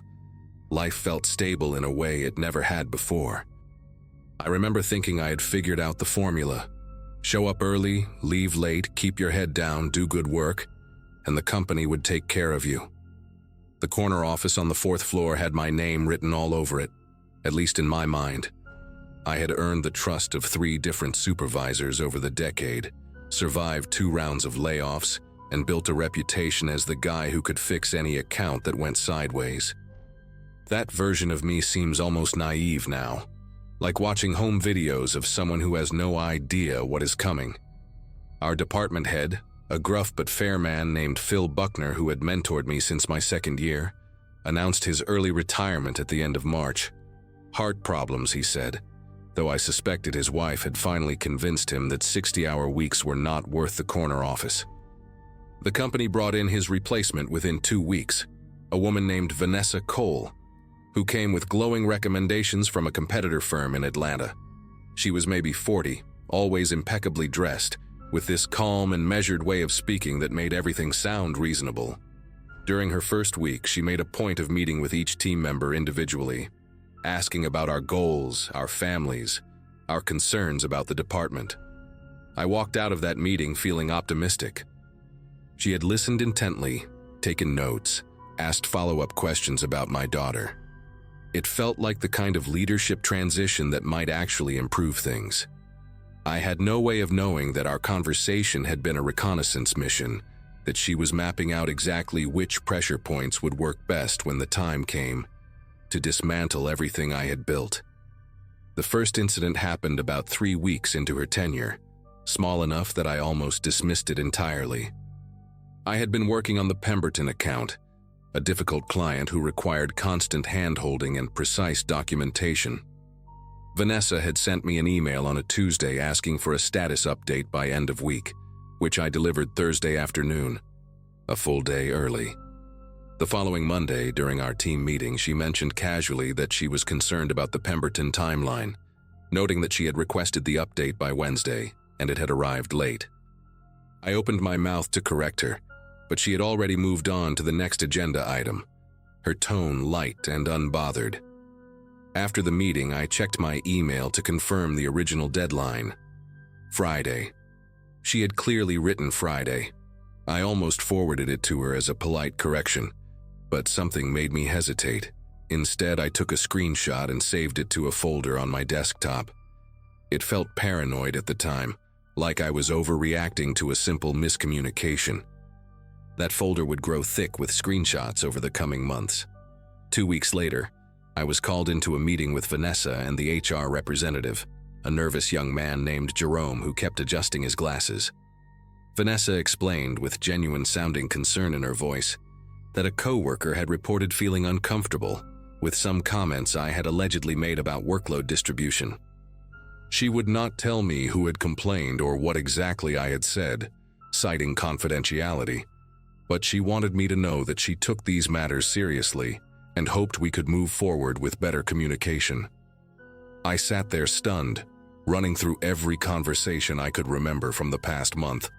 I had made no comments about workload to anyone except my closest work friend, Dale Hoffman, and those had been standard venting sessions in the break room about nothing in particular.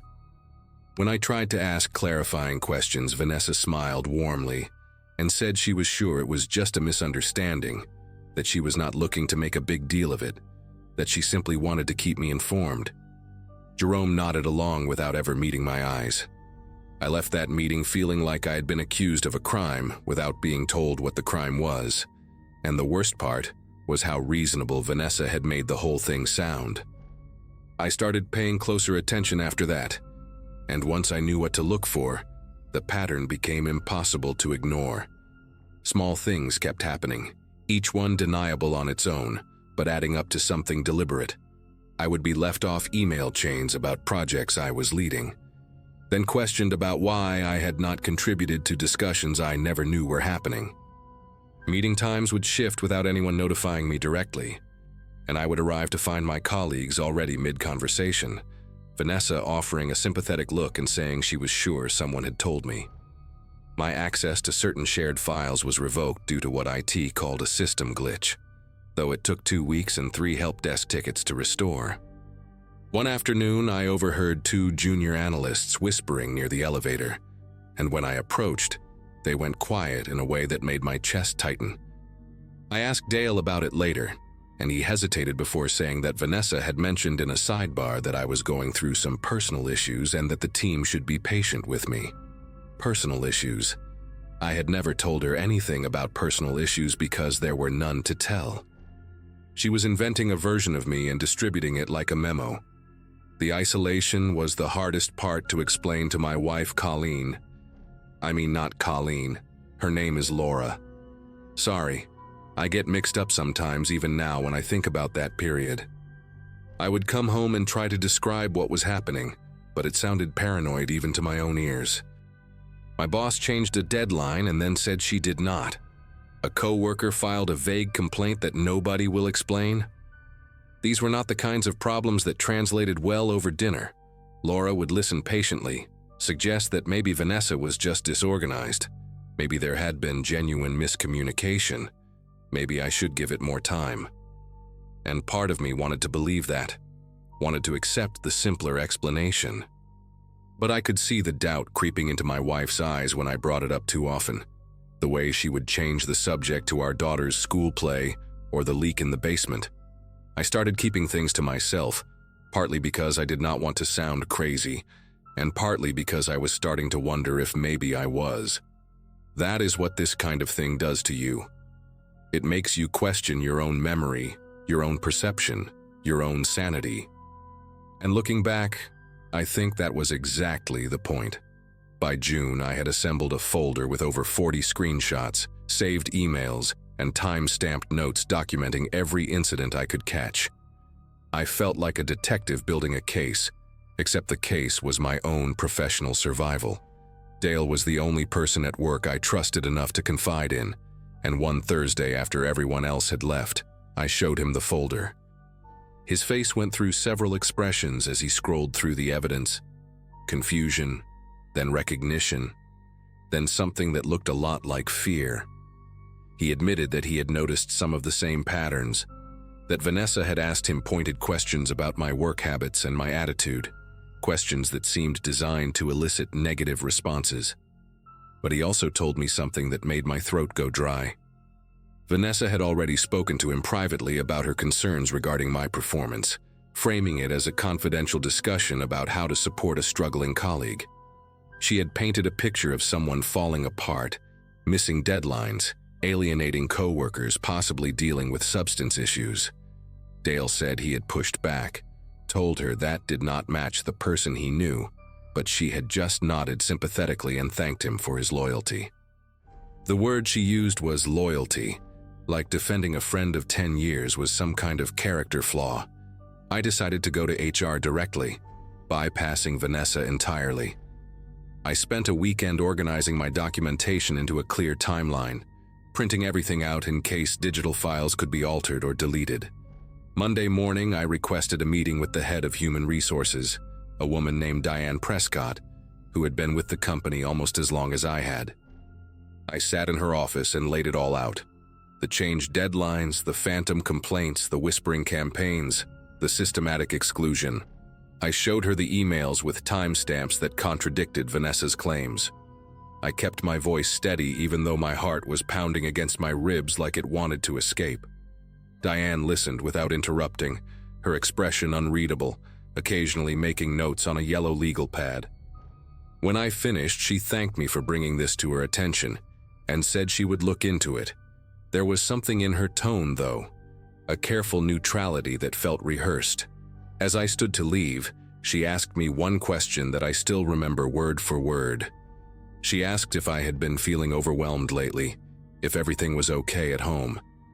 I realized then, standing in that doorway, that Vanessa had already been there. Whatever story she had told, it had arrived before me and laid the groundwork. I was not reporting a problem. I was confirming a diagnosis. The next 2 weeks were the longest of my life. Diane never followed up with me directly, but I noticed changes in how people behaved around the office. Conversations would stop when I approached the coffee machine. Colleagues who had known me for years suddenly had somewhere else to be when I tried to chat. Even Dale started keeping his distance, and when I finally cornered him in the parking garage, he looked genuinely scared.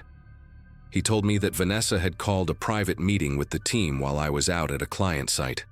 She had expressed deep concern about my mental state, mentioned that HR was aware of the situation, and asked everyone to document any unusual behavior they observed. She framed it as looking out for me, protecting me, making sure I got the help I needed. Dale said a few people had pushed back, asked what specifically was wrong, but Vanessa had demurred, citing privacy. The genius of it was almost beautiful in a horrible way. She never had to accuse me of anything concrete. She just created an atmosphere where everyone was watching, waiting for me to slip, interpreting every normal action through the lens of someone who was supposedly unraveling. I could feel their eyes on me in meetings, tracking my reactions, noting when I seemed frustrated or tired. Being observed like that changes how you move, how you speak, how you breathe. You become a performance of sanity, which somehow makes you feel less sane. I stopped sleeping through the night. I would lie awake running through scenarios, trying to figure out what I had done to make Vanessa target me, whether there was some offense I had committed without realizing. Laura grew more worried, and our conversations became careful in a way they had never been before. She suggested I see someone, a therapist, just to talk things through. I almost laughed at the irony. Vanessa had successfully exported her narrative into my own home. My daughter started asking why Daddy was sad all the time, and I did not have an answer that made sense to a 7-year-old. How do you explain that there is a person at work who is trying to convince everyone you are crazy, and the harder you try to prove you are not, the crazier you look? I started making mistakes for real then, small ones, the kind that come from exhaustion and constant anxiety. A misplaced decimal on a report, a client call I forgot to return. Each one felt like handing Vanessa another piece of ammunition. I was trapped in a machine of her design, and every movement I made only pulled the gears tighter. The worst part was that she remained unfailingly pleasant to my face, always asking how I was doing with that same warm concern, always offering to help if I needed anything. Sometimes I caught myself almost grateful for her kindness, before remembering that she was the one who had made me need it. The breaking point came on a Wednesday in late July, the kind of humid Nashville afternoon where the air feels like a wet blanket. Vanessa called me into her office and closed the door with a soft click that somehow sounded final. She sat across from me with a folder in her hands, My folder, I realized, the performance reviews and incident reports she had been compiling. Her voice was gentle as she explained that several team members had expressed concerns, that HR had documented a pattern of erratic behavior, that upper management felt it might be best for everyone if we discussed a transition plan. She used words like mutual and supportive and fresh start, but what she meant was that I was done. 10 years of my life erased by 3 months of carefully orchestrated destruction. I sat there listening to her dismantle my career with the same pleasant tone she used to ask about my daughter, and something shifted inside me. Maybe it was the absurdity of the moment, or maybe I had simply run out of fear. I asked her directly, looking straight into her eyes, why she had done this to me. Not what had I done wrong, not how could we fix it, but why. She held my gaze for a long moment, and I saw something flicker behind her professional mask. Not guilt, not embarrassment, but something cold and satisfied, like a cat watching a mouse finally stop running. Then she smiled and said she did not understand what I meant, that she had only ever tried to help me, that she hoped I would get the support I clearly needed. It was the most honest dishonesty I had ever witnessed. I did not fight the termination. Part of me wanted to hire a lawyer and expose everything, but I knew how it would look. A disgruntled employee with documented mental health concerns making wild accusations against a well-respected supervisor. The narrative was already written, and I was not the author. I took the severance package and signed the papers that said I would not disparage the company. Laura held me that night while I explained what had happened, and for the first time since this all started, she believed me completely. Maybe because she could finally see the full picture, or maybe because losing my job made the stakes real in a way my paranoid-sounding complaints never had. I spent the next 6 months rebuilding, finding a new position at a smaller firm where nobody knew my name or my supposed history of instability. I still think about Vanessa sometimes, wonder if she has done this before, if she is doing it to someone else right now. I looked her up online once and found a glowing profile in a business magazine, an interview where she talked about the importance of employee wellness and creating supportive work environments. I had to close my laptop and walk away before I put my fist through the screen. What I learned from that experience is something I wish I had never needed to know, that there are people in this world who will destroy you not out of anger or revenge, but simply because they can, because it serves some purpose you will never understand, and they will do it with a smile that makes everyone else think they are the hero of the story.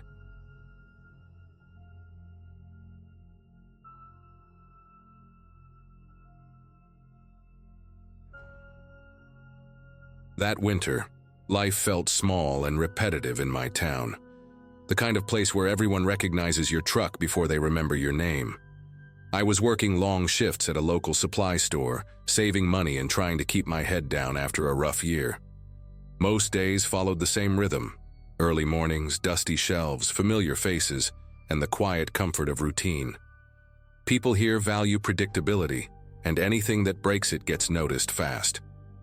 I didn't have many close friends, just coworkers I nodded to and neighbors I waved at from a distance. The town itself felt frozen in time, and I thought that made it safe. Looking back, that sense of safety was mostly an illusion built on habit. There was a guy everyone knew who spent a lot of time at the store next door, a family-owned diner that doubled as the town's social hub. His name was Evan, and he stood out without really trying. He wore the same faded jacket year-round and talked a little too loud, laughing at his own jokes before anyone else could react. He wasn't threatening, just awkward, always hovering near booths where he wasn't invited. Some people were polite, others clearly annoyed, but nobody took him seriously enough to really engage. I'd see him staring at people longer than necessary, like he was trying to memorize how they reacted to him. At the time, it felt uncomfortable but harmless, just another odd character in a small town. Over time, the complaints started stacking up, mostly whispers at first and then angry conversations behind closed doors. The diner owners finally called the local authorities after Evan refused to leave one afternoon and caused a scene over a seat he thought was his. Word spread fast, as it always does, and soon everyone knew he'd been escorted out and warned not to come back. I remember seeing him outside later that day, pacing near the parking lot, his face red and his jaw clenched. He kept muttering to himself, pointing at the windows as people ate inside. Something about the way he looked at that building made my chest feel tight, like he was nursing a wound nobody else could see. Still, most of us assumed he'd disappear and move on. The day everything happened started like any other, quiet and gray, with the town waking up slowly. I stopped by the diner before work, thinking about nothing more than coffee and breakfast. Conversations were low, plates clinked, and the smell of grease hung in the air. A few regulars joked about how peaceful it felt without Evan around, which earned some nervous laughs. I remember noticing how calm everyone seemed, as if a problem had already been solved just by removing it from sight. None of us realized how much anger had been building outside our routines, waiting for a reason to come back inside. I had just finished eating when the front door swung open harder than usual, the bell above it ringing sharp and uneven. Evan stood there, looking thinner somehow, like the weeks away had stripped something from him. His jacket was gone, replaced by a dark hoodie that didn't quite fit right, sleeves hanging past his wrists. He scanned the room slowly, not like someone searching for a seat, but like someone counting. The chatter faded into an uneasy hush, forks pausing halfway to mouths. I remember the smell of burnt coffee suddenly feeling stronger, almost sour, as if the air itself had changed. No one greeted him and no one told him to leave. He started talking, not shouting at first, but speaking with a strange certainty, naming people like he was reading from a list. He accused them of laughing at him, of looking down on him, of pretending he didn't exist. His voice cracked in places, then steadied again, sharper each time. I noticed his eyes were glassy but focused, locked on faces that had clearly forgotten him already. When someone told him to calm down, he laughed, a quick sound that didn't match the situation. That was when he reached inside his hoodie, and the room seemed to shrink around us. Chairs scraped back, and a few people bolted for the side door. The noise that followed was loud and chaotic, nothing like movies or news clips make it seem. I dropped behind the counter instinctively, my ears ringing as people screamed and ducked. From where I was crouched, I could see Evan's shoes pacing back and forth, steady steps like he was on a schedule.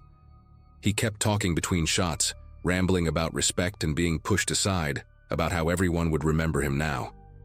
The sound of breaking glass mixed with cries and the metallic echo of something hitting tile. Time lost its shape, stretching and snapping in ways I still struggle to explain. Eventually, sirens cut through the chaos, growing louder until they drowned everything else out. Evan stopped moving, his voice fading into incoherent muttering before going silent. When officers rushed in, shouting commands, the diner looked unrecognizable, smoke hanging low and chairs overturned like fallen bodies. I stayed on the floor until someone touched my shoulder and told me it was over. Walking outside, the cold air burned my lungs, and the town felt unfamiliar, like a place I'd never truly known. People stood in clusters, crying, staring, trying to make sense of something that had no simple explanation. In the days that followed, the town moved in a strange, muted rhythm, like everyone was afraid of making noise. News vans showed up, then left, and the diner stayed closed with paper taped over the windows. People replayed moments in their heads, wondering which small interaction had mattered more than they thought. I kept remembering Evan standing there, counting faces, as if he'd been building that list for a long time. Sleep didn't come easy, and when it did, it brought fragments of sound and light that snapped me awake. Conversations felt forced, heavy with things nobody knew how to say out loud. It became clear that pretending someone is harmless doesn't make them harmless. Authorities released bits of information slowly, talking about how Evan had been removed after multiple complaints, and how he'd fixated on the idea of being wronged. They used words like grievance and isolation, explaining patterns most of us had never wanted to see up close. What hit me hardest was learning how often he'd come back after being banned, standing outside and watching people eat. He had written notes about who sat where and who avoided eye contact. None of that sounded like madness in the way people imagine it, just obsession left alone for too long. The town had treated him like background noise until he made himself impossible to ignore. I went back to the diner weeks later when it reopened. Stepping inside felt heavier than I expected. The layout had changed. New glass, different tables, as if rearranging things could reset what happened there. Some of the regulars never returned, and others sat quietly, eyes down, eating in silence. The owners thanked everyone for coming back, voices tight with emotion, trying to sound normal. Sitting there, I realized how easily routines can hide danger, how comfort can turn into blindness. Evan wasn't born into that moment. It was shaped by years of being dismissed, and none of us noticed the pressure building. What stays with me now isn't just the violence, but the warning signs that were visible in hindsight. The way resentment grew into entitlement, how fixation fed on every perceived slight. I still live here, still work nearby, but I pay attention differently. When someone lingers too long, when anger simmers instead of fading, I don't brush it off anymore. This story doesn't have a clean lesson or a neat explanation, just a reminder of how quickly neglect can turn into tragedy. The town healed enough to function, but it never returned to what it was. Some things, once broken, only settle into a new shape.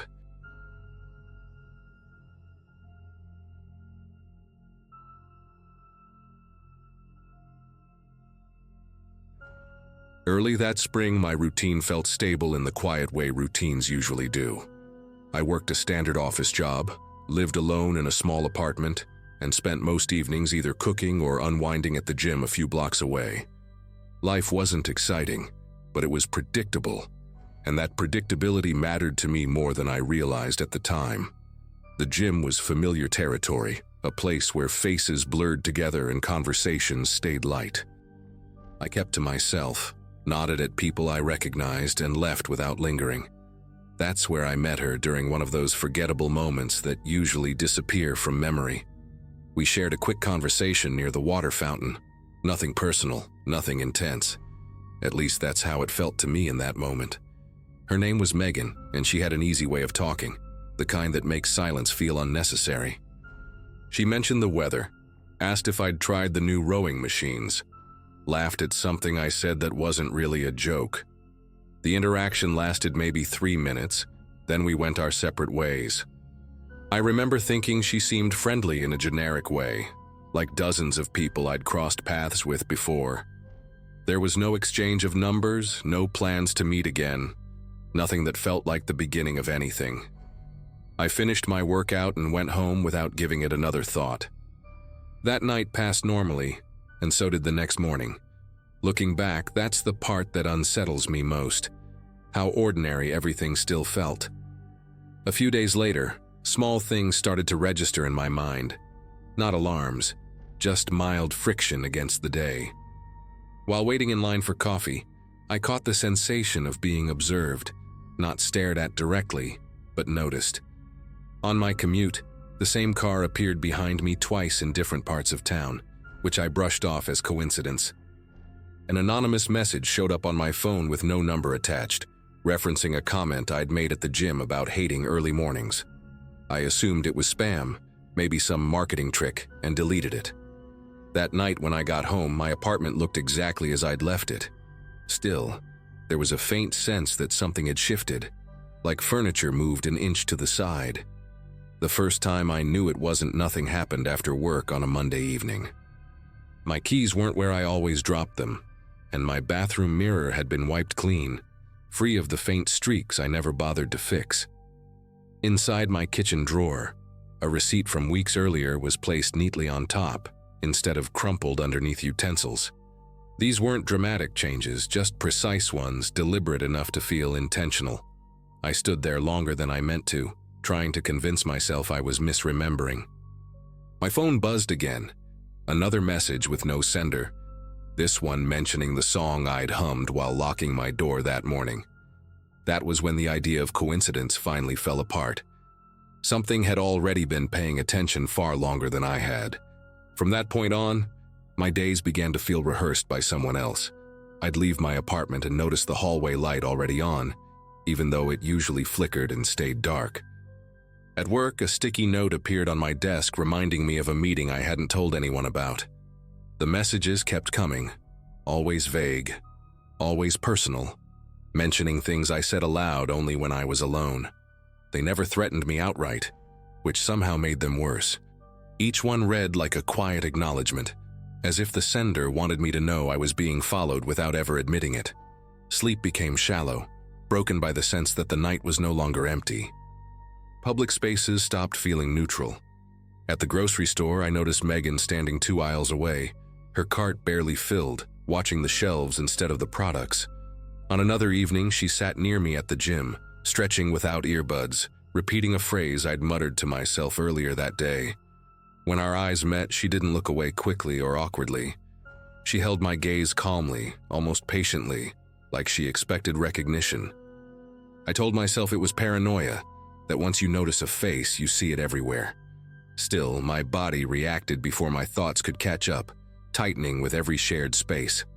The realization that she knew my apartment came quietly. A jacket I rarely wore was folded on my couch, positioned carefully instead of tossed over the chair where I left it. The window above my sink was unlocked, even though I always latched it without thinking. I checked the locks twice that night, then a third time, standing there longer than necessary, listening.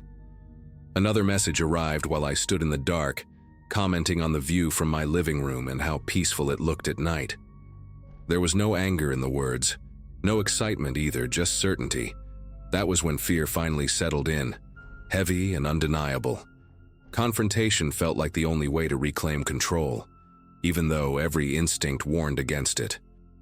I sent a short reply asking her to stop, telling her this wasn't welcome. The response came almost immediately, longer than the others, explaining that she'd been careful, respectful, patient. She wrote about how people overlook meaningful connections when they're afraid, how trust takes time, how she'd made sure I'd notice her eventually. The message ended by saying my reaction proved how deeply connected we already were, because I finally saw her. Reading it, I understood that my discomfort wasn't a misunderstanding. It was part of the plan all along. After that exchange, I stopped responding entirely. I changed my routines in small ways at first, leaving earlier, coming home later, avoiding familiar places. None of it mattered.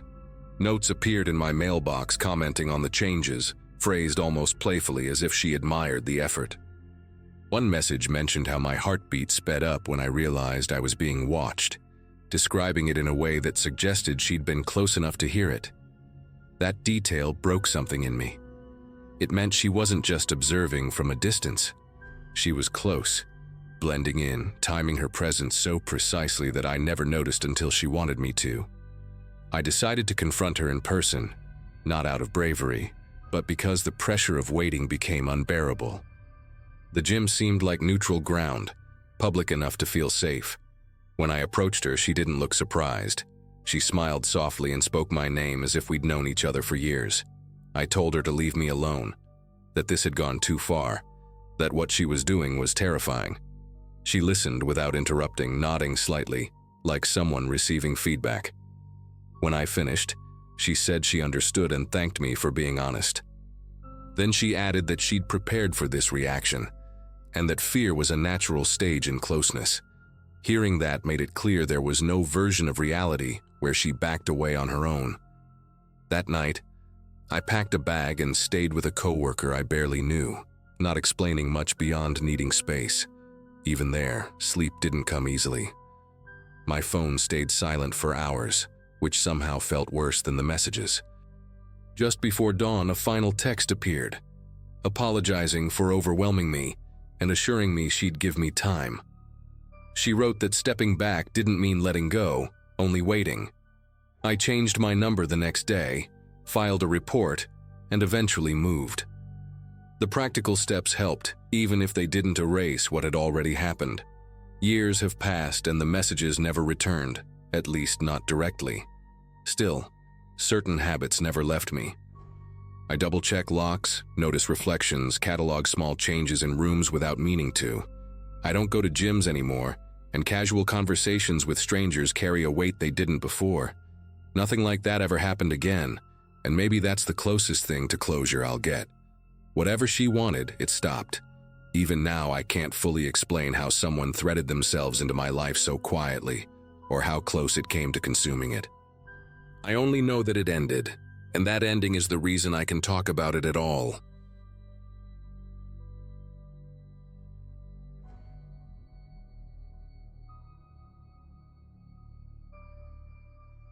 That evening unfolded during a stretch of my life when routines mattered more than excitement.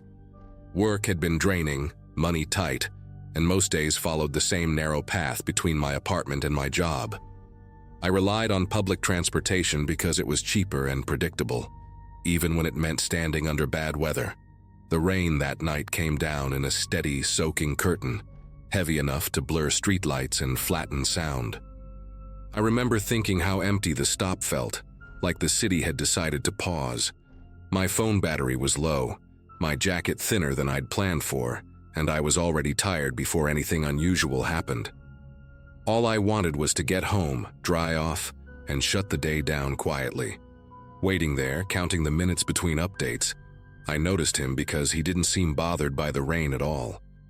He stood a little apart, hands folded neatly, clothes plain but clean, posture relaxed in a way that felt intentional. When he spoke, it was only to comment on the delay, his voice calm and measured, not pushing for attention. He offered me space under the small shelter without stepping closer than necessary. It felt polite in a rare way, the kind of courtesy people talk about but don't practice much anymore. I answered briefly, appreciating the normalcy of small talk in a moment that otherwise felt stalled and uncomfortable. As the wait dragged on, the rain thinning but not stopping, the conversation stretched with it. He asked where I was headed, framed casually, like anyone killing time would.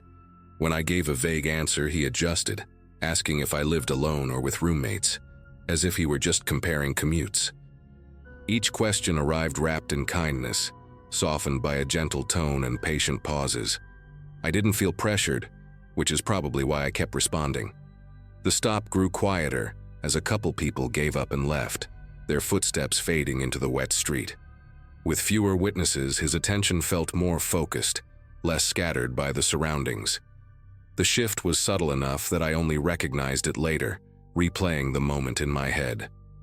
His questions started stacking instead of drifting, building a clearer picture of me than I'd intended to give.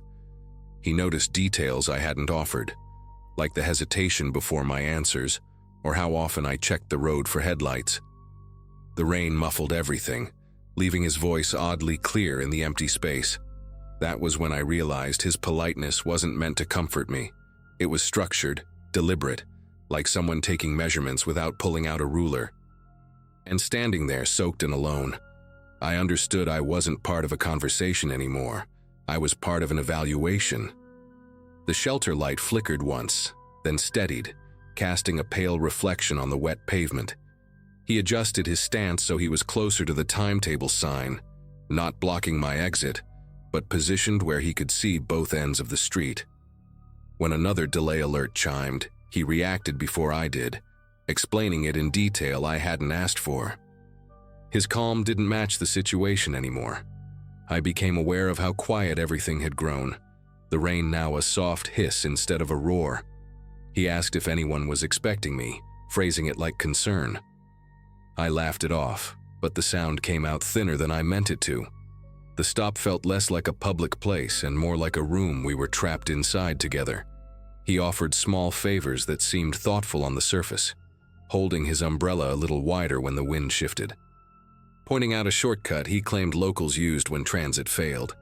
Each gesture carried an expectation of trust, like a series of tiny contracts I hadn't agreed to but was being held to anyway.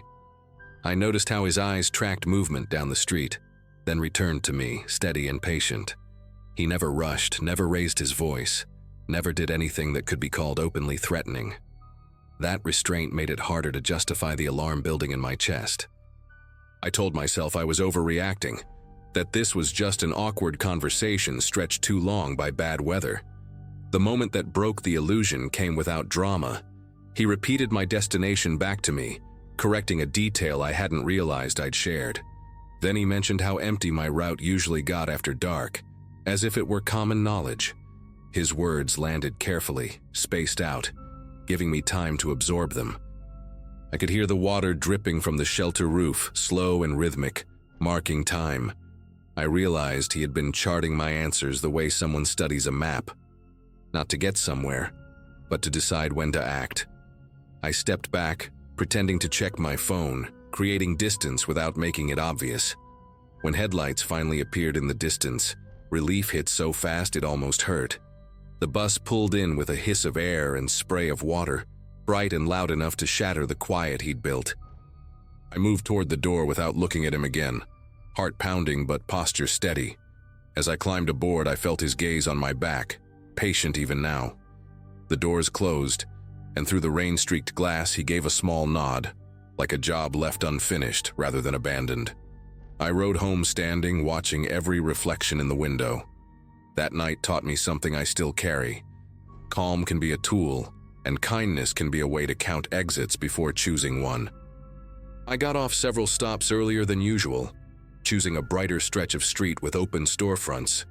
Rain followed me in thin sheets, but the noise of traffic and voices helped ground me. Inside a convenience store, I stood by the drinks cooler longer than necessary, pretending to compare labels. My reflection looked normal, which felt strange considering how alert I was. I watched the door, expecting to see him step in, but he never did. When I finally left, I took a route I'd never used before, looping through blocks that smelled like wet concrete and coffee. The walk home took longer, yet every extra minute felt like insurance. I locked my door and listened to the building settle, counting breaths until the tension eased. Sleep didn't come easily, and when it did, it came in fragments. I kept replaying the cadence of his questions, how each one slid neatly into the next. None of it sounded alarming on its own, which bothered me more than anything obvious would have. By morning, the rain had cleared, leaving the streets rinsed and ordinary. I told myself to let it go, to treat it as a close call that ended cleanly. Still, I changed my routine that day, leaving earlier and taking a different stop. Familiar places felt newly exposed, like they'd lost a layer of cover. Later that week, I mentioned the encounter to a coworker during lunch. Saying it out loud stripped away the doubt I'd been carrying. She pointed out details I hadn't emphasized, like how he'd tracked who came and went, and how his help always nudged me toward dependence. I filed a non-emergency report, not expecting anything to come of it, just wanting the record to exist. The officer listened without interrupting, nodding at the right moments. He said the description fit a pattern they'd seen before, which was both validating and unsettling. Walking out of that station, I felt lighter, as if naming it had taken some of its weight away. Nothing like that has happened since, and I hope it never does. I still use public transportation, still stand in the rain when delays stack up, still exchange small talk with strangers. What changed is the way I measure calm. Politeness no longer equals safety, and patience doesn't always mean kindness. I pay attention to how questions line up and what they're trying to collect. That night ended without harm, but it left me sharper, less willing to fill silence for someone else's benefit. If this helps even one person recognize the difference sooner, then writing it here feels worth it.